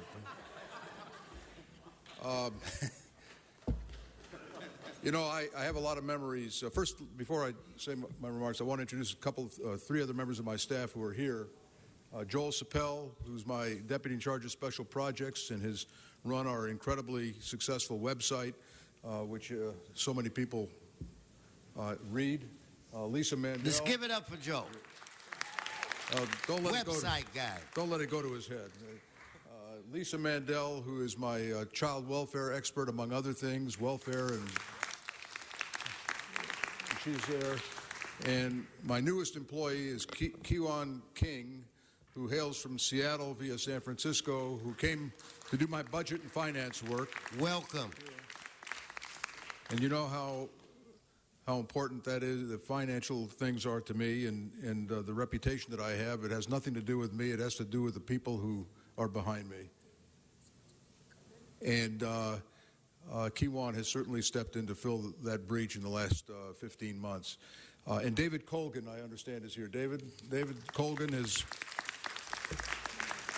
works with Vivian on our transportation stuff. And all of my staff are good people, and it goes back to 1975 when I was first elected, and one of my political mentors, who was Senator Henry Scoop Jackson of Washington, and my heroes, one of my political heroes, he took me aside, put his arm around me, and he said, you know, Zev, just surround yourself with people who are smarter than you are.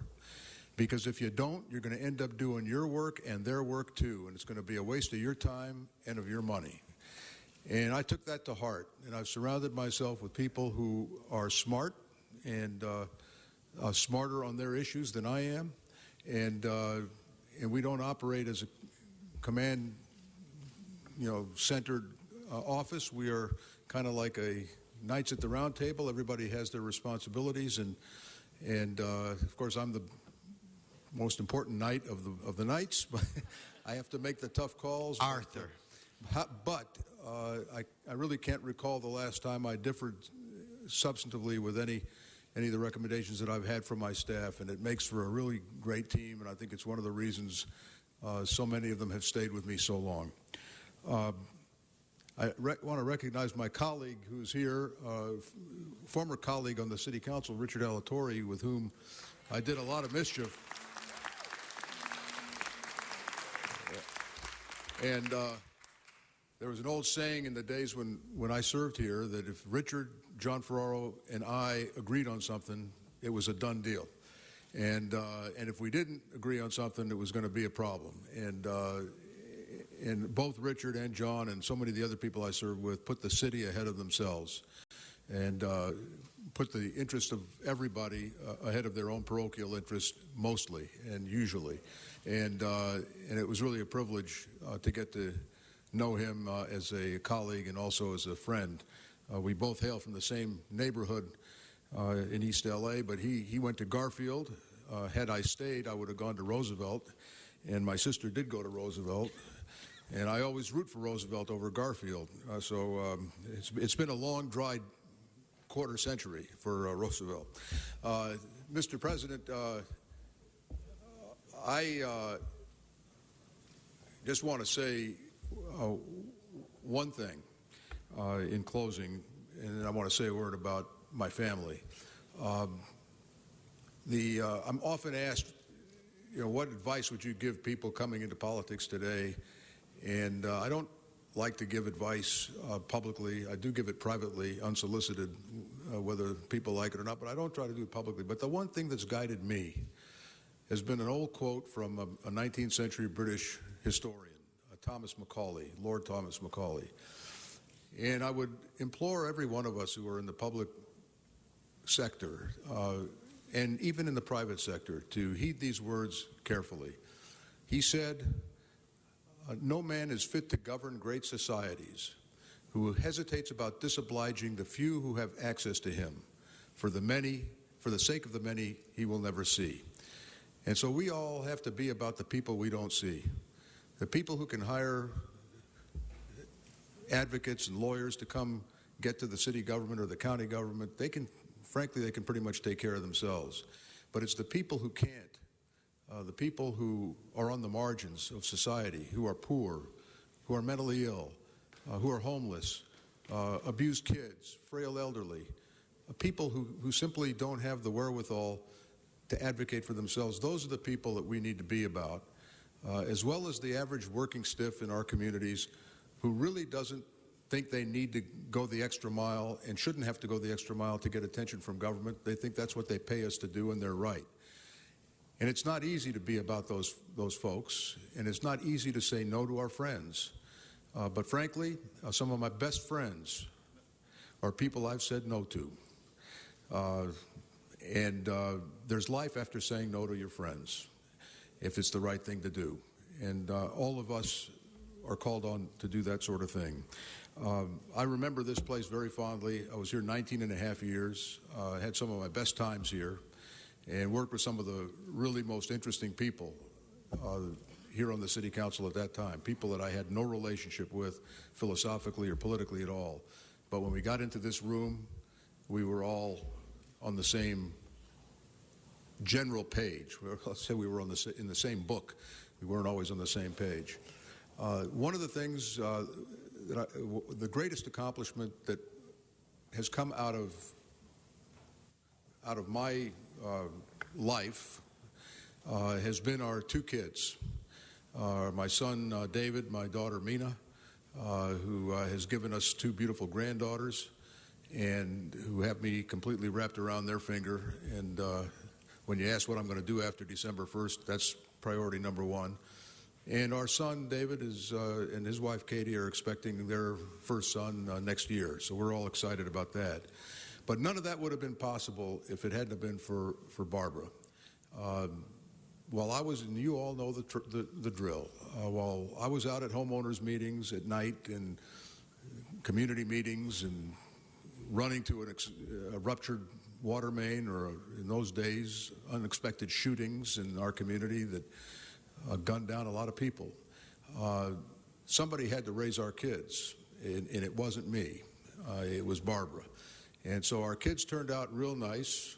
Got half of their genetic thing is from me, but the upbringing and the other half of the genetic pattern is from Barbara. And she has been an incredible partner to me, an incredible mother, friend and wife to me, and in her own right, in part thanks to you, Mr. President, when you were Speaker of the Assembly and appointed her to the California Medical Board, one of the shrewdest appointments you ever made. She reads that stuff at 4 in the morning. I wake up and she's reading stuff on her iPad. It's ridiculous what you've done to her work and to our quality of life, but it's so be it. So I thank Barbara, and I thank all of you for making this such a special day. And I know you have some business to transact, so I'm going to let you go about doing it. And if anybody wants to help me pack, just come on over to the Hall of Administration. We're working. All right, let's give it up for Zev and then Mr. Parks. And let me, one more thing. One more thing. I want to acknowledge my successor, twice removed, Paul Koretz, for conceiving of this, calling me about 6 months ago and asking if this would be something I would welcome. And of course, I said yes. I'm very proud of Paul, and he worked for me, as he said, in the 1975 campaign, and we knew each other before then. And who knew that he'd be sitting in my seat? Who knew that I'd be sitting in that seat in the first place? But who knew he'd be sitting in my seat today? Thank you, Paul, for your friendship and all that you've done to make this possible. And Mr. Yaroslavsky, Mr. Parks, is able to join. Mr. Parks, you have your button pushed. Thank you very much. I just want to say congratulations. You've left a lot of big shoes to fill. Appreciate what you've done, having worked with you on the Expo line, and you kept that under budget and moved it forward. And all of those things that we dealt with where people wanted to say it was going to kill people and it was going to not be done properly, it made it the smoothest system that we've had so far. And I think all of the things we learned on Expo is going to eventually help create Crenshaw to be an outstanding line. So thank you. Thank you. Thank you. And Mr. Yaroslavsky, Mr. Krikorian and all, Mr. Wesson suggests a group shot with you and Barbara here at the table. Sergeant, set it up, please. Thank you.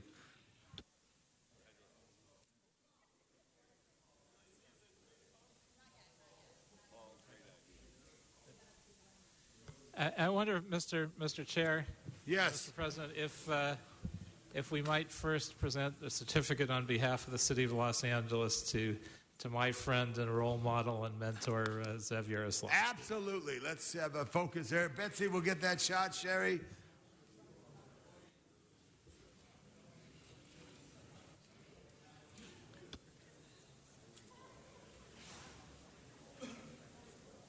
After the photo, we'll go to items 3 and 4. After the items, Madam Clerk, we'll go to 3 and 4.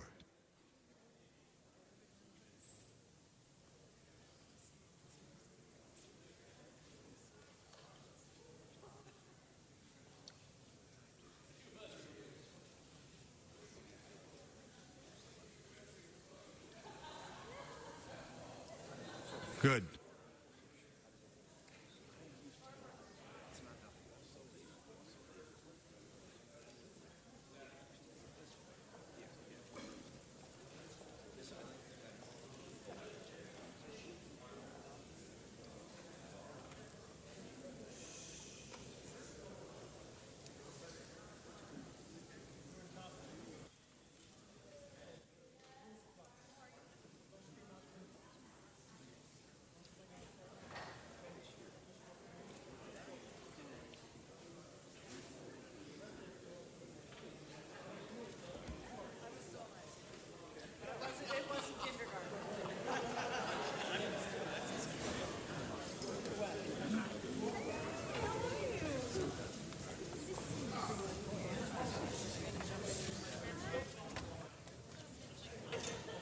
This is great stuff.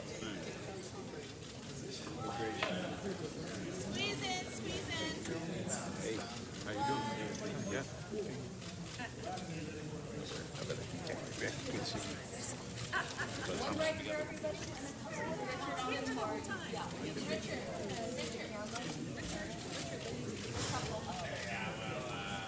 Get in, Get in on that thing.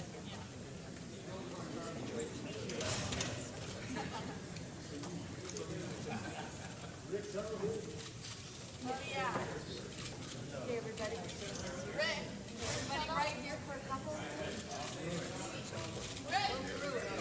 Download the video and get a screenshot. Picture. Rick, they want you to picture.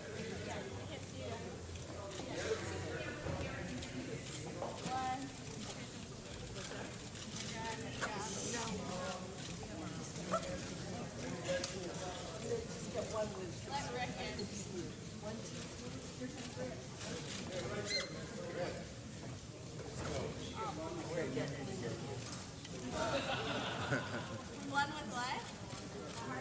Oh,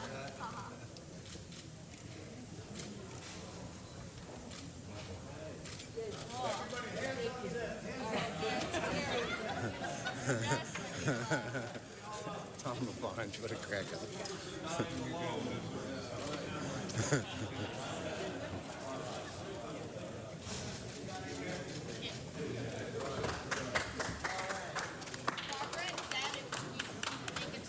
Gary Leonard, got your shot. Good to see you.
Okay, now if we could at this time, Madam Clerk, after the photos.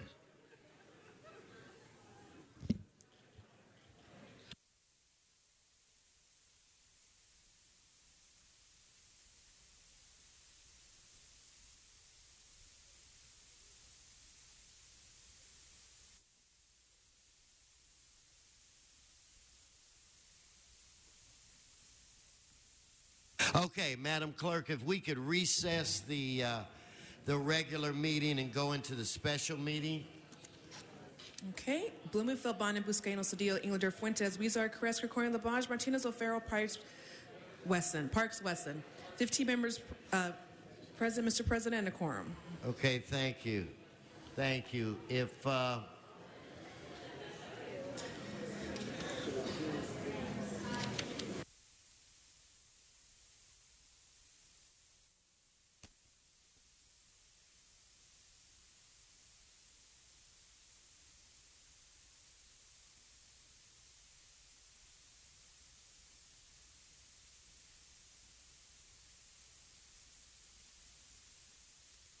Okay, so before I call our panelists forward, I'm going to do, since we did have a hearing on this matter earlier, we satisfied the public comment. I'm still going to have a minute each on these items.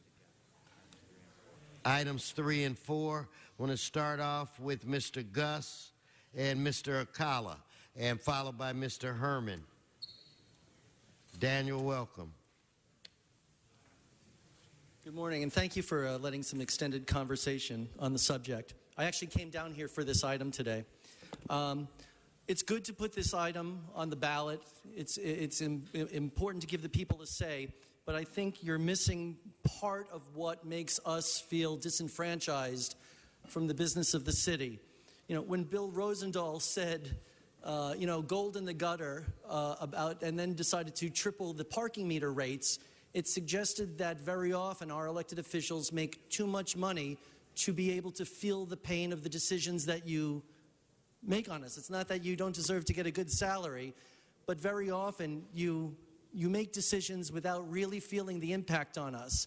You triple the meter rates on me and John Walsh and the others, it hurts us, and I think you should come up with a more logical plan to correlate your salary to the well-being of the median income and the cost of a median house in LA. That should be on the ballot too. Thank you for letting me speak. Thank you, Mr. Akala. I personally don't want to be as gentle as he is, because you stupid idiots have no right to charge any parking to begin with, because this is a democracy and nobody has voted for a parking meter. Why do we have parking meters to begin with? Are we stupid, we the people, or they the politicians? They are extremely smart and extremely good at taking your money. He is not talking about these items. He is not Mr. Akala, stay on the subject. Thank you. Thank you. Mr. Herman and Mr. Walsh.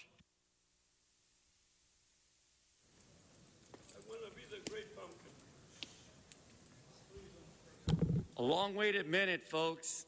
But again, we're talking about the relative submitting for voters proposed charter arrangements. I'm not going to reiterate what Daniel Gus, the fellow speaker, said, because he's 101,000% correct. The ignorance of our politicians' discourteous attitude towards all of you civilians, all you constituents, and the taxpayers, bamboozled by the slum conditions of those who think they're better off being landlords, but rather have become the new public nuisance to the primary. Stay on the subject. Primary. Mr. Dion, give me a break, please. Oh, just stay on the subject. Consideration. Vote no on Proposition 47 and vote no. You're off the subject. Thank you so much. Okay, Mr. Walsh.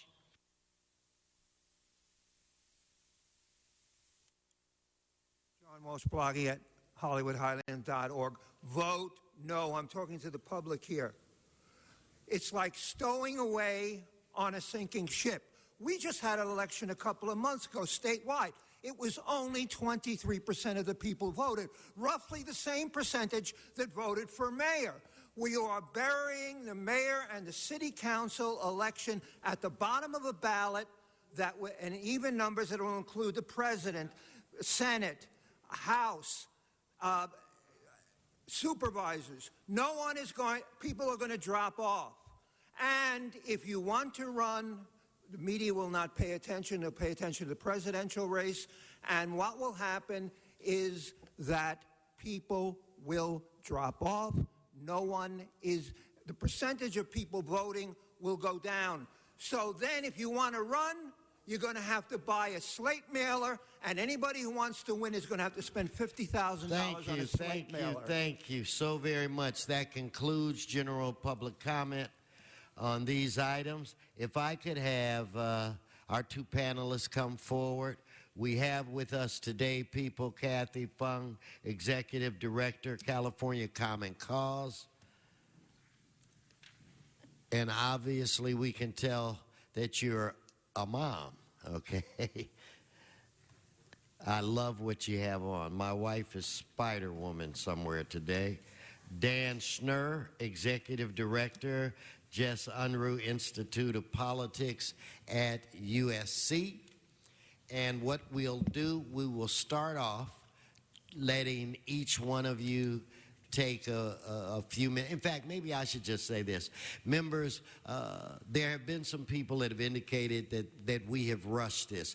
No way. We've been working on this for over a year. There have been a minimum of 15 hearings with our Election Reform Committee. The Rules Committee's had about 6 hearings. Out of that, I think 8 of those total meetings have been out in the community. So this has not been rushed. We have had conversations with a lot of folk. This is not the council's idea. This was recommended by the 2020 Commission. After the 2020 Commission, we then created a Municipal Election Reform Commission. They again had 15 meetings, and this was recommended where it relates to consolidating the elections to this council. And now, with that said, I'd like to have Kathy. First, thank you. I know this is a very busy time for all of us, but thank you for coming in, and have you say opening statement, and then we'll go to Dan, and then members, if you have some questions. Now, we did have a thorough debate. I think it was last Wednesday, which I thought was a phenomenal debate. So I hope we were able to answer most of your questions. If not, I think these two panelists will help us where it relates to that. So, Kathy, the floor is yours. Kathy Fung with California Common Cause.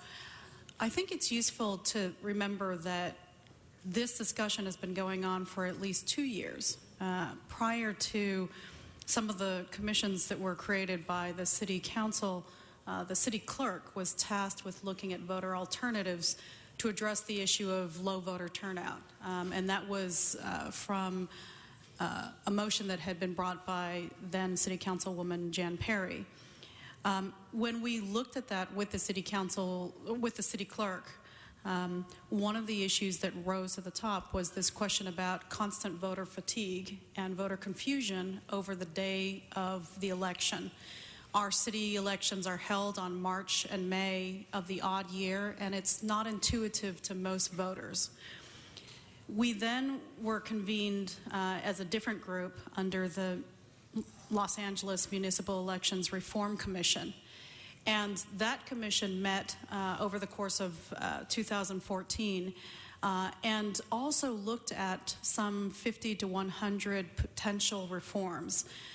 And as the chair, Fernando Guerra, presented to the City Council earlier, of all of those reforms, which would make incremental improvements, whether it's improved voter outreach or improved number of days for elections through early voting or same-day registration, all of those would improve by mere percentage points, whereas consolidating the election date with the federal and state elections would cause the voter turnout to jump by double digits.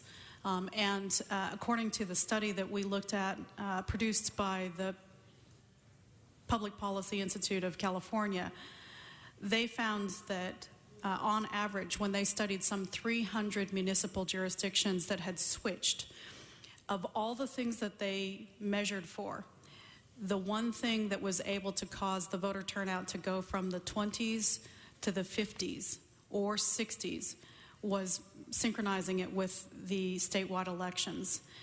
That double-digit turnout bump between 25 and 30%, even when you have drop-off on the ballot, still means that you have in the 40 percentile and 50 percentile, which is still double what we get on a good day with municipal elections. That higher voter participation would be tremendous, both in terms of bolstering the democratic participation, but also, frankly, in increasing public confidence in the decisions that are made in City Hall. I'll just end with this. I think that we've talked about a number of other potential reforms, lottery being one of them, that got a lot of attention from the media. We talked about early voting, which is very possible. We talked about affixing a postage stamp or paying for the postage for all vote by mail. All of these are fantastic ideas that are worth exploring. But I reemphasize that the only reform that has been statistically shown to have a significant impact on improving voter turnout in the double digits would be consolidating our election date with the federal and state elections. Thank you. Thank you. Mr. Schnur, welcome. Thank you very much for having me, Mr. Wesson and the entire council. My name is Dan Schnur, and like Kathy, I did dress up for today's hearing. I've come in the costume of a nerdy college professor. Oh, you look great. You hit it out the park. I pretty much perfected it after all these years. I am the director of the Jess Unruh Institute of Politics at the University of Southern California. I'm not wearing a costume. Well, now you tell me. I'm the director of the Jess Unruh Institute at the University of Southern California, and my job there is to get not only USC students, but high school students in the surrounding communities as interested and engaged and motivated to participate in politics and government and public service. I like to say that I have the third best job at USC after that of our president and our football coach. As Mr. Labange would agree, this week I have the second best job at USC. We're hoping to write that tomorrow afternoon. I think it's fitting, not only is it a great honor for me to talk with all of you today, but it's very fitting that I'm here today, we're here today, immediately after you've honored Zev Yaroslavsky, one of the great giants in Los Angeles history, and the leadership that he's shown in politics, government, and civic engagement, I think is a appropriate prelude to the conversation that we're having right now. One of our greatest challenges in democracy is getting more people to participate in that democracy, getting people to vote in greater numbers than they do before. My students, both at the University of Southern California and at UC Berkeley, the millennial generation, they vote in smaller numbers than any other generation in America today or in recent American history. And so it's really easy to dismiss those younger voters, those younger non-voters, that millennial generation is simply not caring about politics, about government, and about public service. And I think that would be erroneous, because that same generation of millennials that votes in such small numbers, they volunteer their time back into their communities in greater numbers than any other generation in recent American history. And the question before us is, why is it that a young person or an individual of any age would take hours and hours and hours out of their weeks every week to engage in a community cleanup or a neighborhood watch, to tutor an at-risk youth or to bring meals to a senior shut-in, but they won't take 15 minutes every 2 years to vote? And I commend this council for taking on this very important issue, not only by discussing the consolidation of election days, but in other means as well. Through other means as well. I've talked with Mr. Wesson and Mr. Huizar, both of whom shown interest in an initiative that we're beginning at USC to expand civics education in California's high schools and middle schools. And I hope that more of you will be willing to join us in that effort, because ultimately that is the long-term solution to getting more Angelinos to participate in our democracy. But in the meantime, I would suggest to you as strongly as I can that this consolidation of election days is a critically important step in order to eliminate obstacles and barriers, not legally imposed barriers, but barriers nonetheless to voting in Los Angeles. We talk a lot about eliminating obstacles to voting. We talk about expanding hours that the polls are open. We talk about early voting. We talk about voting by mail, and all of these are important and necessary steps to take. But the single greatest obstacle for too many Angelenos is the frequency with which they are asked to participate in our democratic process. I wish every man, woman, and child in Los Angeles cared as much about our democracy as the 15 of you do. But until we implement that civics reform, I suspect that's not going to be the case. And bringing them to the polls on a more consolidated basis is a critically important first step toward increasing further participation. I know, as Kathy mentioned, there is some concern among some members of your council about so-called voter fatigue and drop-off.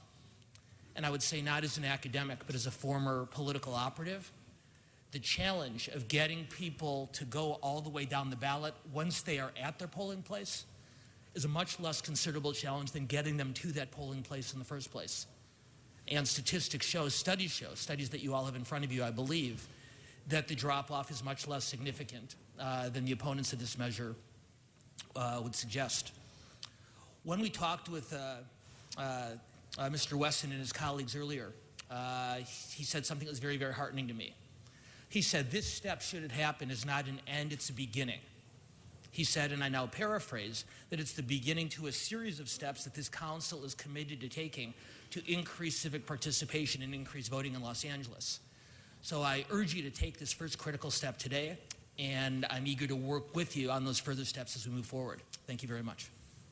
You know what, Mr. Schnurr, I would like you to reference, I gave all of the members today a letter from a professor from the University of California, Berkeley, Sarah Ansira, and maybe you can give us your thoughts on what she said.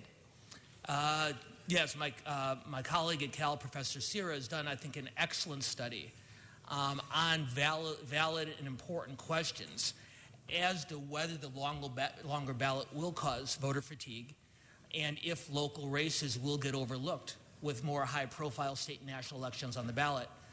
And what she's found in both cases is that those fears and those concerns are dramatically overblown. And as I said a moment ago, and her study provides ample statistical grounding on this, is that for every voter we lose who doesn't make it all the way down the ballot, we gain in multiples voters who do make it all the way down and who do participate. If the end result is to get more people to vote in local elections for mayor, for city council, and school board than currently do, then this is not only an acceptable trade-off, it's an easy one, because we gain much, much more than we lose. Thank you. Obviously, you've done a phenomenal job. There's the punch I was waiting for, Mr. Parks.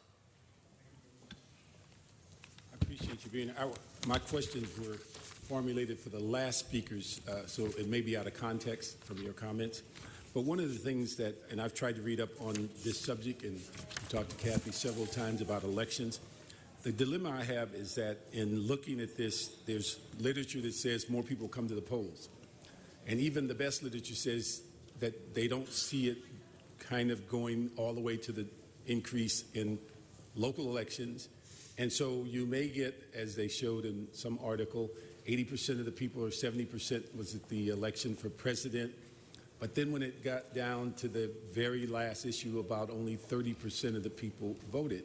And that's where I think, from my judgment, having voted for a few years, that we are in a situation to where we are solving another symptom as opposed to getting at the root cause. And I identify with even the LA Times editorial that talked about how important this was, and they supported it. Even in the middle of their editorial, they said this does not get at the root cause of why people don't vote. And that's what I thought we were trying to do. And then, as Kathy, you and I have talked about, how many other things have we done, and the vote continues to drop? We've had Top 2, we've had funds for candidates, we've had a variety of things, and the vote keeps dropping. And so that's what I can't reconcile is just getting more people there doesn't seem to solve the problem. It seems to be another symptom. Maybe you can comment on that. I don't want to take Dan Schnurr's punchline, but one of the things that Dan has pointed out is that we have really reduced civics education to a single semester, part of a semester during the high school years, where we used to teach it through every grade, and we're really kind of bringing in good citizenship and good behavior and wrapping that in with an idea that we had a common civic duty. I will say that, you know, my third grade daughter spends a lot of time thinking about Halloween, not enough time thinking about in a couple of days what's about to happen that will be even more important to her life, which is the elections. But I try to do what I can as a mom to introduce her to that. I do think our city government, to the extent that we can collaborate with LAUSD and other school jurisdictions, we should be looking at ways to interject that culture of civic participation back into our schools at every grade level. That said, the things that we thought we could control, that is within the bailiwick of what city clerk does, the city council normally works on, were very much about the rules and regulations that we run our elections by. And one of the things that I also asked was this question about drop-off. And actually, when we first went into it, we were looking at the possibility of June and November of the odd year or June and November of the even year, with a thought that maybe if we had city elections in the odd year, you'd get people into the pattern, they'd feel comfortable with it, but you wouldn't lose the people who are going to drop off to the bottom of the ballot. And as we looked at cities throughout Southern California that had moved either to the odd year or the even year, what we were finding was, surprisingly, those that moved to June and November of the odd year saw no significant increase in voter turnout. Those that moved to the even year, even when you were looking at how many people got down to the city elections and were voting on the city races, they were bumping from an average of 20 to 30% up to 40, 50%. So it's a doubling of the amount of people who are marking even the municipal part of the ballot. I will admit that there are parts of the ballot that even confuse myself. When I look at the judges, I have no idea. And we can talk about what things should and should not be on the ballot. But I do believe that with city elections, there's enough conversation around it that people do care who their city council is going to be and who their mayor is going to be. The challenge is just knowing what date to show up. And that can be a very confusing thing that in and of itself leads to low voter turnout. Mr. Parks, if I may. Mr. Parks, I could not agree with you more. This proposal, for all the good it does not address the root causes of lack of civic awareness and civic engagement. But before I tell you why I think we should still go ahead, I'm going to ask you a question, if that's all right. If I'm not mistaken, before you joined this body, you had a career in law enforcement. Is that correct? I suspected so. When you were in law enforcement, you advocated strongly and appropriately in favor of giving your brave men and women appropriate equipment, appropriate training, appropriate compensation, all of which were necessary to fight the menace of violent crime in the jurisdictions that you supervised. You'd be the first to admit, I suspect, that giving a police officer additional equipment, while necessary, does not directly address the root causes of crime. That comes from education, that comes from early childhood intervention, that comes at every step along the way before that young man or woman commits their first criminal act. And I think what Kathy and I are talking about today is exactly the same philosophy that motivated you to become such a leader in law enforcement.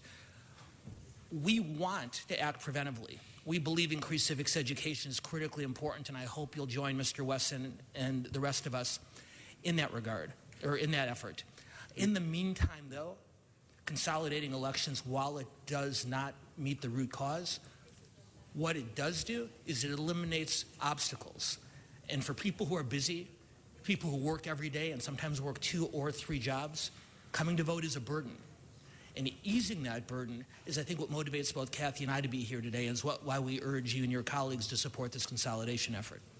First, I'm going to comment on what you said about the police department, and I'm going to speak real fast on a couple of things that I think are even more relevant than what we're dealing with.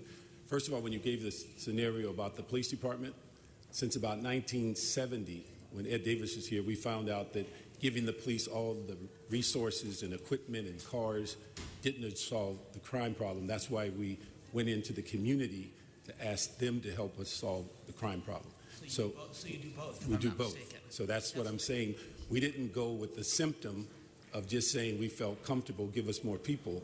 We went out and got the people who could help us solve. I'm sorry to interrupt, but just to correct if I left a misimpression, just like you did both preventive and remediation, Kathy and I are suggesting both approaches as well to take on this challenge. But again, I'm saying it's symptoms. Let me just say, because last time I didn't get to come back, but let me just go quickly and say the things that I've asked my community in every meeting I've talked about voting, let me tell you what they say the reason they don't vote. First of all, they say that the type of campaigning is actually designed to suppress the vote and confuse the public. So that's a reason that they see. They also see that the unlimited funds from PACs, super PACs, and independent committees overwhelm the process. And thirdly, they say there's a lack of candidates, lack of quality candidates, and a lack of candidates who are distinctive from each other. Those are the three things that they identify as reasons that they don't go to the polls. The other thing I'd ask that I think we could make some headway on, recently I read an article from the California Voters Foundation that gave a very good analysis of the things we can do on vote by mail. It seems like there's a number of things because in general, although we give matching funds for candidates, government doesn't pay for vote by mail. The thing is that would be a way to spend money more wisely in helping folks vote by mail in larger numbers, because that's the only trend I've seen in all of these issues that have increased voter participation. The other one is, and this is where campaigning has a tendency to zero in on what group? The people who vote routinely. But the issue is the people that are ignored are those who are unlikely to vote, because as you mentioned, it's easier to get a person at the poll to vote than it is to get them to the poll. Well, we do the same thing in campaigning. If you don't vote routinely, you get ignored. And so that may be the greatest unlocking mechanism of identifying how you get more people to the poll is address those who are unlikely to vote rather than putting all of our energy in those who show up all the time. And then the final one is the whole issue of registration online on the same day. Those are three areas that I think you get at the heart of the problem as opposed to the symptoms that we seem to be nibbling on the edges. Mr. Parks, once again, I agree with almost everything you said, but what I'm not certain is why this is an either or. I agree with you that there is too much negativity in political campaigning, and if there is something that the council can do about that, I'm more than happy to join you in that effort. I've devoted the last many years of my life toward campaign finance reform. I agree with you that there is too much money in politics. There are steps that can be taken in that regard, and I'd be happy to work with you on that front as well. The question of candidate quality, present company accepted, of course, I think is a profound concern because the best men and women of this community simply do no longer participate in politics the way they once did. All are extraordinary valid concerns. You're exactly right. So are your Mr. Parks, you're going to have to push your button again. Can I just say one thing? Okay, wrap it, and then we go to Mr. Labange. Go ahead. I just want to comment on what you said in the sense it's not either or, but this would be about the 6th or 7th thing that we're asked to implement that is still working on the symptoms. And I would argue to you that the goal should be to work both on the symptoms and the cause. If you are willing to work with us on this and join us on a broader civics education effort in Los Angeles Unified Public Schools, I think we can more than satisfactorily address both. Thank you. Mr. Labange. Yeah, members, I just want to rise to thank you, Mr. Wesson, for your effort here. And we're sitting on the committee with Mr. Huizar. This is a step in the right directions. Coordinating with our city clerk and the county, making sure polls are available and open, working on all the things, working with the Ethics Commission to make sure everything gets out, and also consolidating some functions of our government Information is knowledge is power, and the vote is the power. The vote is the power. So trying to do that in a way that we can help others. But truly, Mr. Weston, thank you very much for that. And thank both of you, and go Packers. That's the Green Bay Packers. I'm sorry. I just wanted to, if there are any meat Packers here, I didn't want to confuse them with the Green Bay Packers. Thank you for that. Dan likes the Green Bay Packers. Thank you for that clarification, Mr. Labange. Mr. Englander. Very much.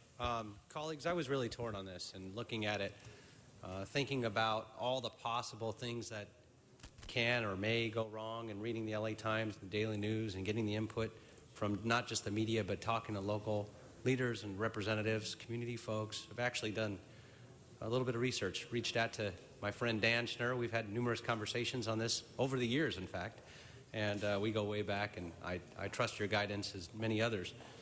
But what I was concerned about is turning this over to the county, the possible costs, and if it really has what Mr. Parks was alluding to is the problem-solving ability, and this being the end-all, be-all solution. And I've come to the conclusion that it's not the solution, but it is part of the solution. And it's a combined effort that it's going to take both. The voter fatigue, my daughter just voted for the first time. She just cast her ballot, and she's been reading up on everything and going through all the details, and then she got to, I think, all the judges and trying to figure out on what was finally page, I think, 17 of many pages, and she got fatigued. Yeah. So I think the conversation, we need to do this, we need to do many things. We can't stop this conversation in bringing it into schools, getting young people involved, getting those who are registered to vote, not necessarily more registered voters. We've got a lot that just don't vote, encouraging them to do so, but making it easier. I'd like to see the county make efforts with online voting, with Saturday voting, with trying to get more people to participate, because as you mentioned earlier, many people, it's very difficult if they're working 2 or 3 jobs or working a job and going to school. They don't know that, they think an absentee ballot is something that hasn't been promoted, and they think it's somebody for that maybe disabled or can't leave the home. It's actually open to anybody. And so we've got to do a better job of doing things like this. I think it's a bold move, and I want to thank the council president for the leadership over the last year in bringing this to us as well. But the body that studied this, there's been a lot of 15 meetings and outreach meetings that have been led by civic leaders that understand this process probably far better than most. And it was a very good, collective, across-the-board mix of leaders that really do get it and did their research and homework. And so I want to thank you both for that. I appreciate it. Thank you. Okay, with that said, members, let us. No, I have a dutiful staff, and they're pointing to the monitor that we have another speaker. The other speaker had already waved at me and indicated that that was an electronic faux-pas. So I appreciate the great staff work.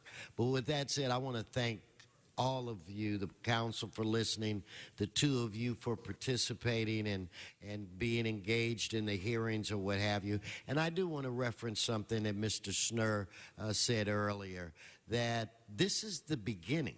This is not the end. We still have 23 other items that are going to come back to us that we are going to discuss. This addresses the symptoms, and we're trying to get to the root causes as well. I think next week we will deal with an issue that pays postage for voting by mail. So I'm personally pleased in the direction that this is going, and I think we're doing the best that we can. And I know this, that the worst thing that we could do is absolutely nothing. With that said, let's prepare to vote on this item. Madam Clerk, open the roll. Close the roll. Tabulate the vote.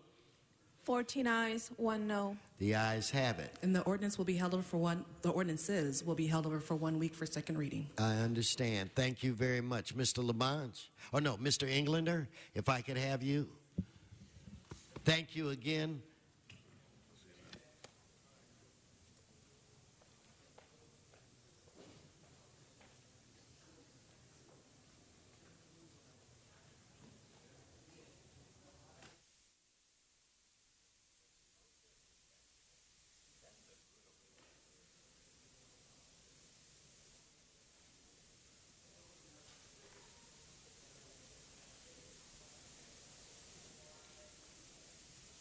Okay, that'll adjourn the special meeting and take us back into the regular scheduled meeting, the Los Angeles City Council. Thank you so much. And Madam Clerk, what does that take us?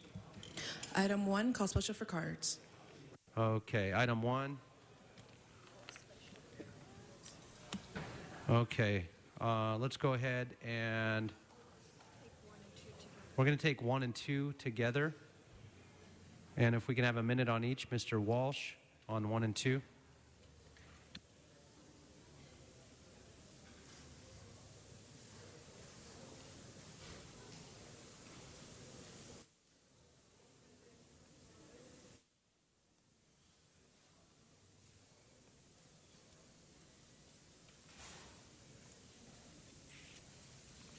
John Walsh, blogging at HollywoodHighlands.org, or go blogging at J. Walsh Confidential, or tweeting at Hollywood Dems. Zev is over here. He's trying to upstage me. This issue, this is number 1. These concern liens. As we've said before, come down here, protest a lien, they cut it in half. If you don't protest a lien, and some of them are inflated, many of them are inflated, then you'll have to, the person at West Miranda Street will have to pay the $3,687. Or my favorite neighborhood, 1930 North Weepa Way, North Weepa Way, WEEPAHWAY. The city's trying to take $736.79 from the Weepa Way resident. On HollywoodHighlands.org. Go to my website as you're listening. The next one is the REAP account. And this is properties where the landlord didn't make the improvements, didn't correct the code violations. Every time my landlord had a code violation, he corrected it. Every time the city ruled that he had a code violation, he corrected it promptly. Here it is, incidentally, you'll see most of these addresses, 52nd Street, Hoover Street. These are neighborhoods, heavy rental neighborhoods where the people are minority, because west of La Brea, the city doesn't go after the landlords because the landlords pay off in campaign contributions. In South LA, they go after the landlords. HollywoodHighlands.org.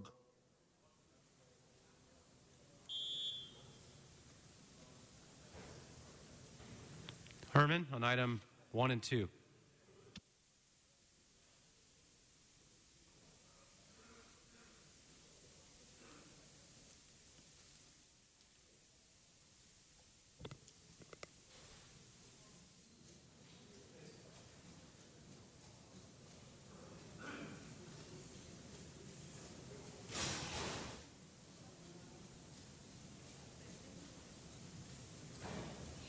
Mr. Attorney, the Brown Act allows me time to think and consider the point of item number 1 when it has to do with You got to liens. stay on.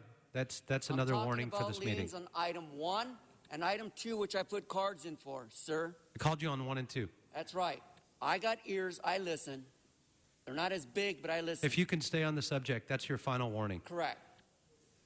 So, all you voters, do you really think the liens are fair on behalf of all you constituents?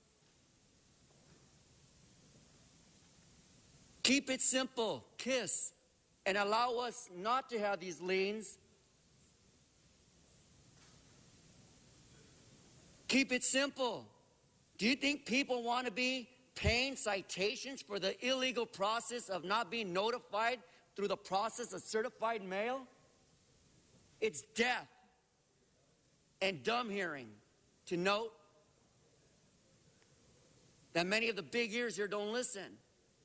And on point number 2, rent escrow, it's an excellent job that we continue to provide the most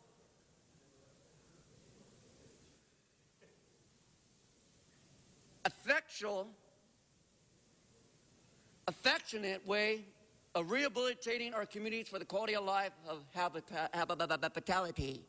Did you get it, Mr. Dion? I am speaking on topic. So happy Halloween to all of you. Okay, you're off topic. Thank you so much. That'll conclude your time. Thank you. Cut his mic. All right.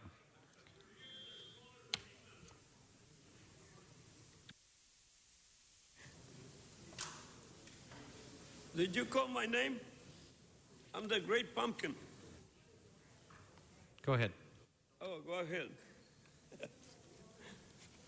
I'm running for mayor in 3 years. Stick to the item. Oh, yeah, I want to be the Great Pumpkin. Yeah, liens. Once again, who the hell authorizes you to try and take the houses away from these? This Look, is you're not on subject. Look, 12232 West Miranda Street. A lien of You're not on the subject. That's going to be your warning. He just put a card in on the REAP You item. only put a card in on the REAP. That was it. on the REAP. You said items 2 and You're only speaking on the cards you filled out. That was item 2. You didn't fill out a card for item 1. We have no card for item 1. You have a card on item 2. I thought it was all together. Well, the whole thing is illegal anyway. Okay, your time's up. Thank you so much. Okay, we'll go ahead and take both of those items, council members. Please open the roll, close the roll, and tabulate the vote. 14 ayes. Those items are approved. And for the record, Mr. President, for item 1B, the request was to receive and file that item. All right, thank you so much.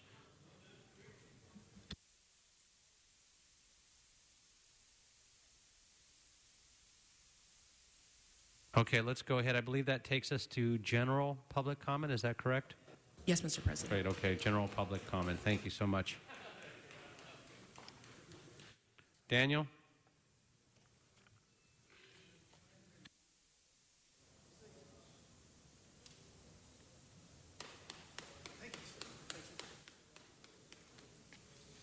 Good morning, council members. I'd like to bring your attention to my new article on citywatchla.com. The article is entitled Pickpocketing LA's Animal Welfare Trust Fund. Council members, there's $1.7 million sitting in the Animal Welfare Trust Fund, but it's not being used for what it's supposed to be used for. Your shelters regularly run out of dog food, but this $1.7 million sits there unspent. Your shelters run out of flea medicine, and you have $1.7 million to spend on it, but you don't. Animal Services recently tried to purchase not 1, not 2, not 3 or 4 or 5, but 6 Segways. When was the last time an animal was healed or comforted with a Segway? That's a $62,000 misappropriation.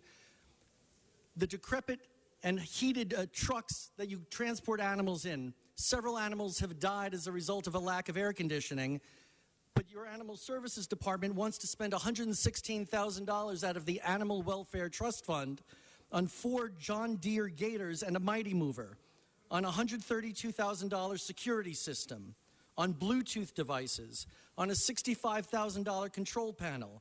You have $1.7 million and your animals aren't eating and they're not being treated for fleas and ticks. Why are people going to donate to this trust fund $1.7 million and your animals are dying from the heat in unair-conditioned trucks? This department needs to be audited to find out, why do you have $1.7 million in that fund, but you're not feeding the animals? But there's ticks and fleas. And there's Mr. Bickhart, who's really the cause of it all. You have $1.7 million and you're not feeding your animals. It's Mr. Bickhart's fault. Thank you. Brian?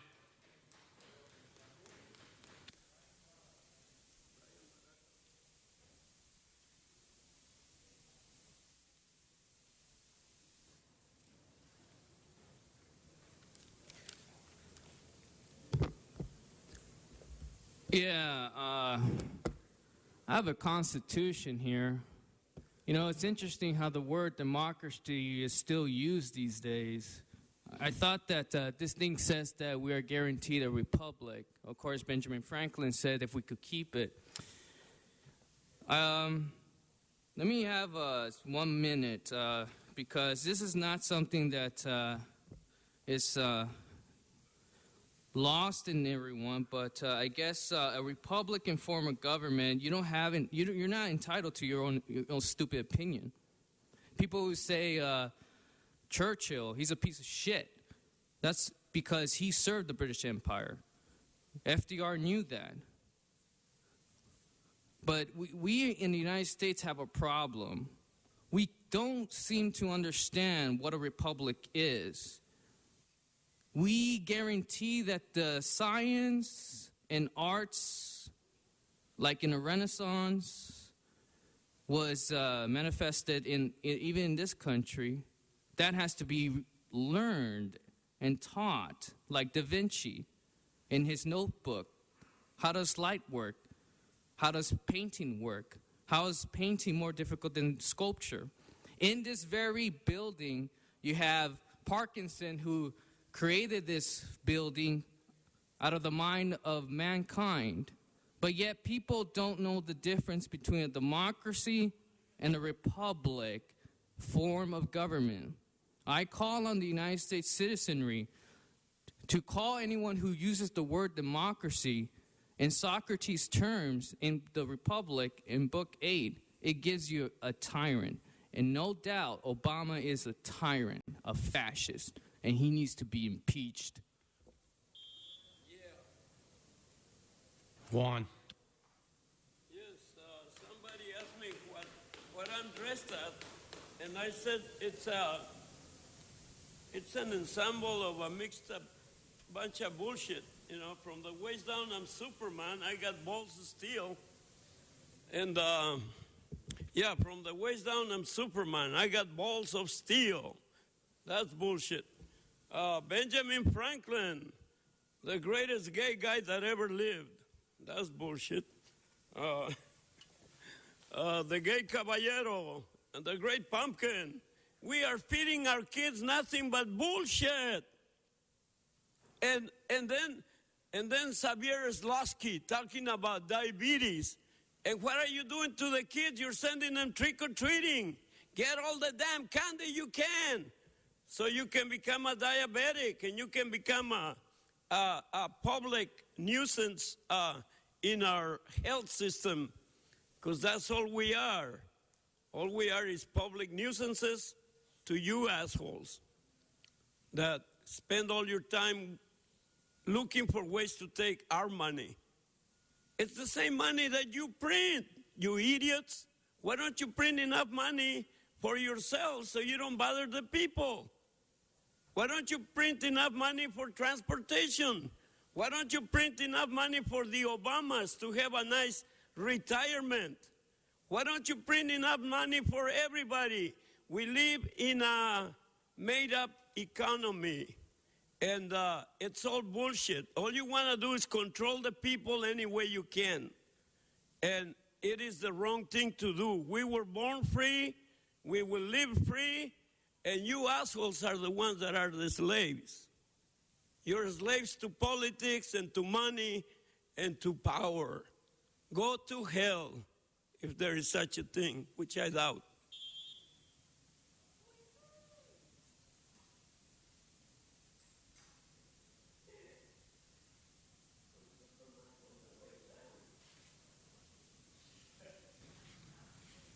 Daniel. Herman.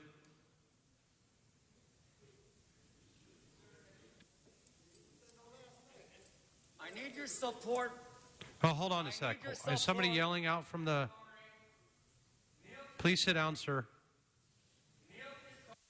Support. He's only 13% from you voters because all the Democrats promised you immigration reform by Mr. Fuentes, Mr. Bloomfield, Mr. Price, and Mr. LaBonge, who's now leaving this year and no longer a part of our council. We, American citizens, are deprived of our Brown Act rights here. Legislation by a senator who said, by the federal ruling by Judge Ferguson, who said, we have the ability to criticize premature people who speak highly and against the fellow speakers, such as our great speaker, Mr. John Walsh, our fantastic speaker on animal rights, Daniel Gus, who well knows that Mr. Koretz, whose family members are on the board of Animal Services, taking advantage of our poor, innocent little animals. Oink, oink, oink. Give me a break. When you go to the polls to vote Tuesday on the 4th, just reminder, vote no to all propositions. Vote no to Proposition 1 and 2. Special interest. Are you going to continue to vote for special interest while Obama promised you immigration reform? Am I right or wrong? Because, again, it's Halloween, and Mr. Englander has the best mask of us all, in which I don't have the ears to show under my mask. Oink, oink. So again, don't forget, vote November 4th. No, no, no. No, no, no to all propositions. Neil Kashkari, I support you, and I support the American people.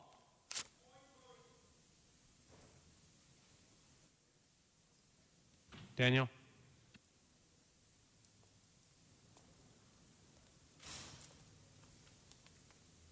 Good morning. First of all, how much time do you get here? How much time does the president get here? 2 minutes? Okay.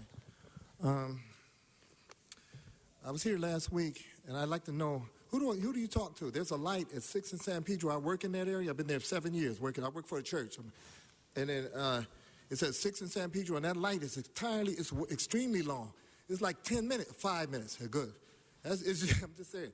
I'm just saying, and for all the people there in the north-south direction, I'm saying, how can people overlook that? I'm saying, what's going on? What the hell? Anyway, and then and the second issue, I live at 5th and Main, and right around the corner, between 6th and 7th and Spring, they need a crosswalk. There's not a crosswalk there. There's a crosswalk between 5th and 6th. There's a crosswalk between 5th and 6th and Spring, but there's not one between 6th and 7th. And people always have to cheat the light. You know what I'm saying? You don't have a choice. You don't have a choice. Who wants to walk all the way from the clubs all the way all around? It's too much walking. I'm just saying, consider that. Okay, who do you talk to about that? Who could I talk to about that light there? I'm serious. For years, it's been there for years, and people always cheat. People always do it. They don't have a choice. Who wants to wait there for 10 minutes? I'm serious. Who wants to wait for 5 minutes waiting for a light? I'm saying that's got to be the longest light in the city. It's one of them. I'm saying it's a very extremely long light. I'm just saying 6th and San Pedro. 6th and San Julio. I'm sorry. It's at 6th and San Julio, north-south direction. That light needs to be shortened. I'm serious. And there's a whole lot of people that cross there and they cheat. I see it all the time. My name is, Okay, that's all I have to say. Thank you. All right, John, final speaker. Thank you, Tom. John Walsh, blogging at HollywoodHighlands.org or J. Walsh Confidential. As far as Zev is concerned, he was in for 35 years. The first 17 and a half, he did a good job. After that, he was worthless. At least term limits have kicked in. They've done their job.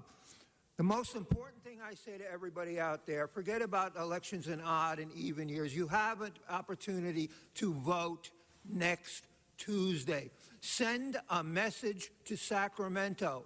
No, no, no, no, no, no. If the water bond fails, Jerry Brown fails. If you want to vote for Brown because you don't like Kashkari, vote for him.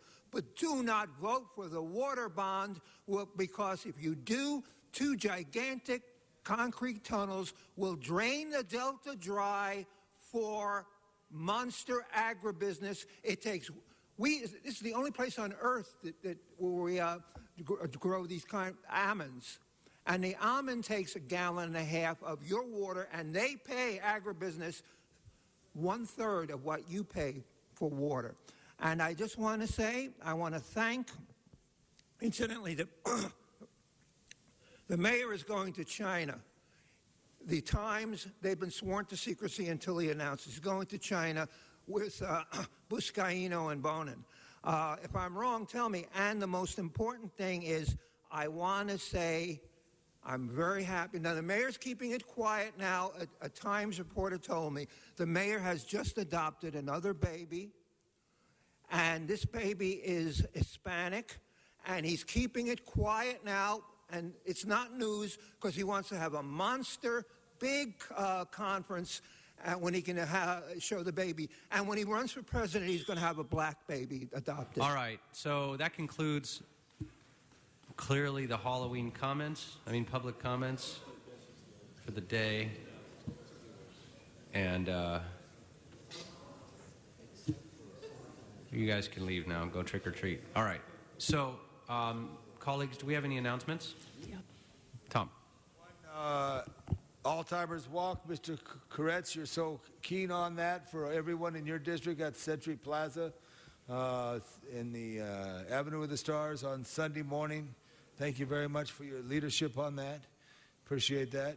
And also, spring forward, fall back, check your clocks, and remember to check your smoke detectors and the batteries so that make sure that you get the right safety in our homes. And Mr. Koretz, again, you were very helpful on that. Thank you so much. Thank you, Mr. Labange. Mr. Fuentes. Linder, I just want to invite everybody to come to our Halloween movie night at the Pacoima City Hall today. It starts from 5 o'clock until the movie ends. Hopefully there won't be too much rain during the movie. What are you showing? Hotel Transylvania. We got the license for that. It's going to be fantastic. But we also are celebrating Dia de los Muertos, Day of the Dead, at the Pacoima City Hall on Saturday from 1 to 9 p.m. There's going to be dance, there's going to be music, there's going to be open mic, there's going to be 40 different altars that the communities of the Northeast San Fernando Valley have adopted to celebrate life, both past and present. And we're going to do all of that again on Sunday from 1 to 5. Come one, come all. Let me ask you a question, Mr. Fuentes. What was the name of the monster in the movie Frankenstein? I don't know, Mr. Englander. I have never seen the movie Frankenstein. It was Monster. The doctor's name was Frankenstein. Mr. Parks. Thank you very much. On behalf of the Active Recycling on 2000 Slauson Avenue, they have had such a success in the first 30 days of collecting trash from the community. They've collected 1.5 million pounds in the first 30 days that they're going to extend their program for another 30 days through the month of November, that any trash first load will be free, but they will not accept liquids, hazardous waste, or food waste, and that's located at 2000 West Slauson, and it will now go till November 30th of this year. Great, thank you. And do we have, Madam Clerk, I believe you skipped it, motions for posting and referral? Yes, there are motions for posting and referral. We'll go ahead and post and refer those then. Thank you so much. City Attorney should have actually caught that, so we'll put it on him. And then with that, do we have any adjourning motions, colleagues?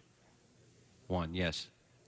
So we're going to ask everybody to please rise for adjourning motions. If we can have sort everybody of half an announcement and half an adjourning motion. Tomorrow, November 1st, is the one-year anniversary of the terrorist attack, the gunman at Los Angeles International Airport. Tomorrow morning, the mayor and I will be participating in a moment of silence at the airport, along with airport police officers and airport officials. I'd like us to adjourn today in memory of those who lost their lives and were injured in that incident last year. Thank you very much, and appreciate that. With that, colleague, did you have one, Mr. Kretz? Yes, thank you, Mr. President. This more as a historic footnote than as a connection to Los Angeles. I thought we should remember Joan Quigley, who passed away a week ago at age 87.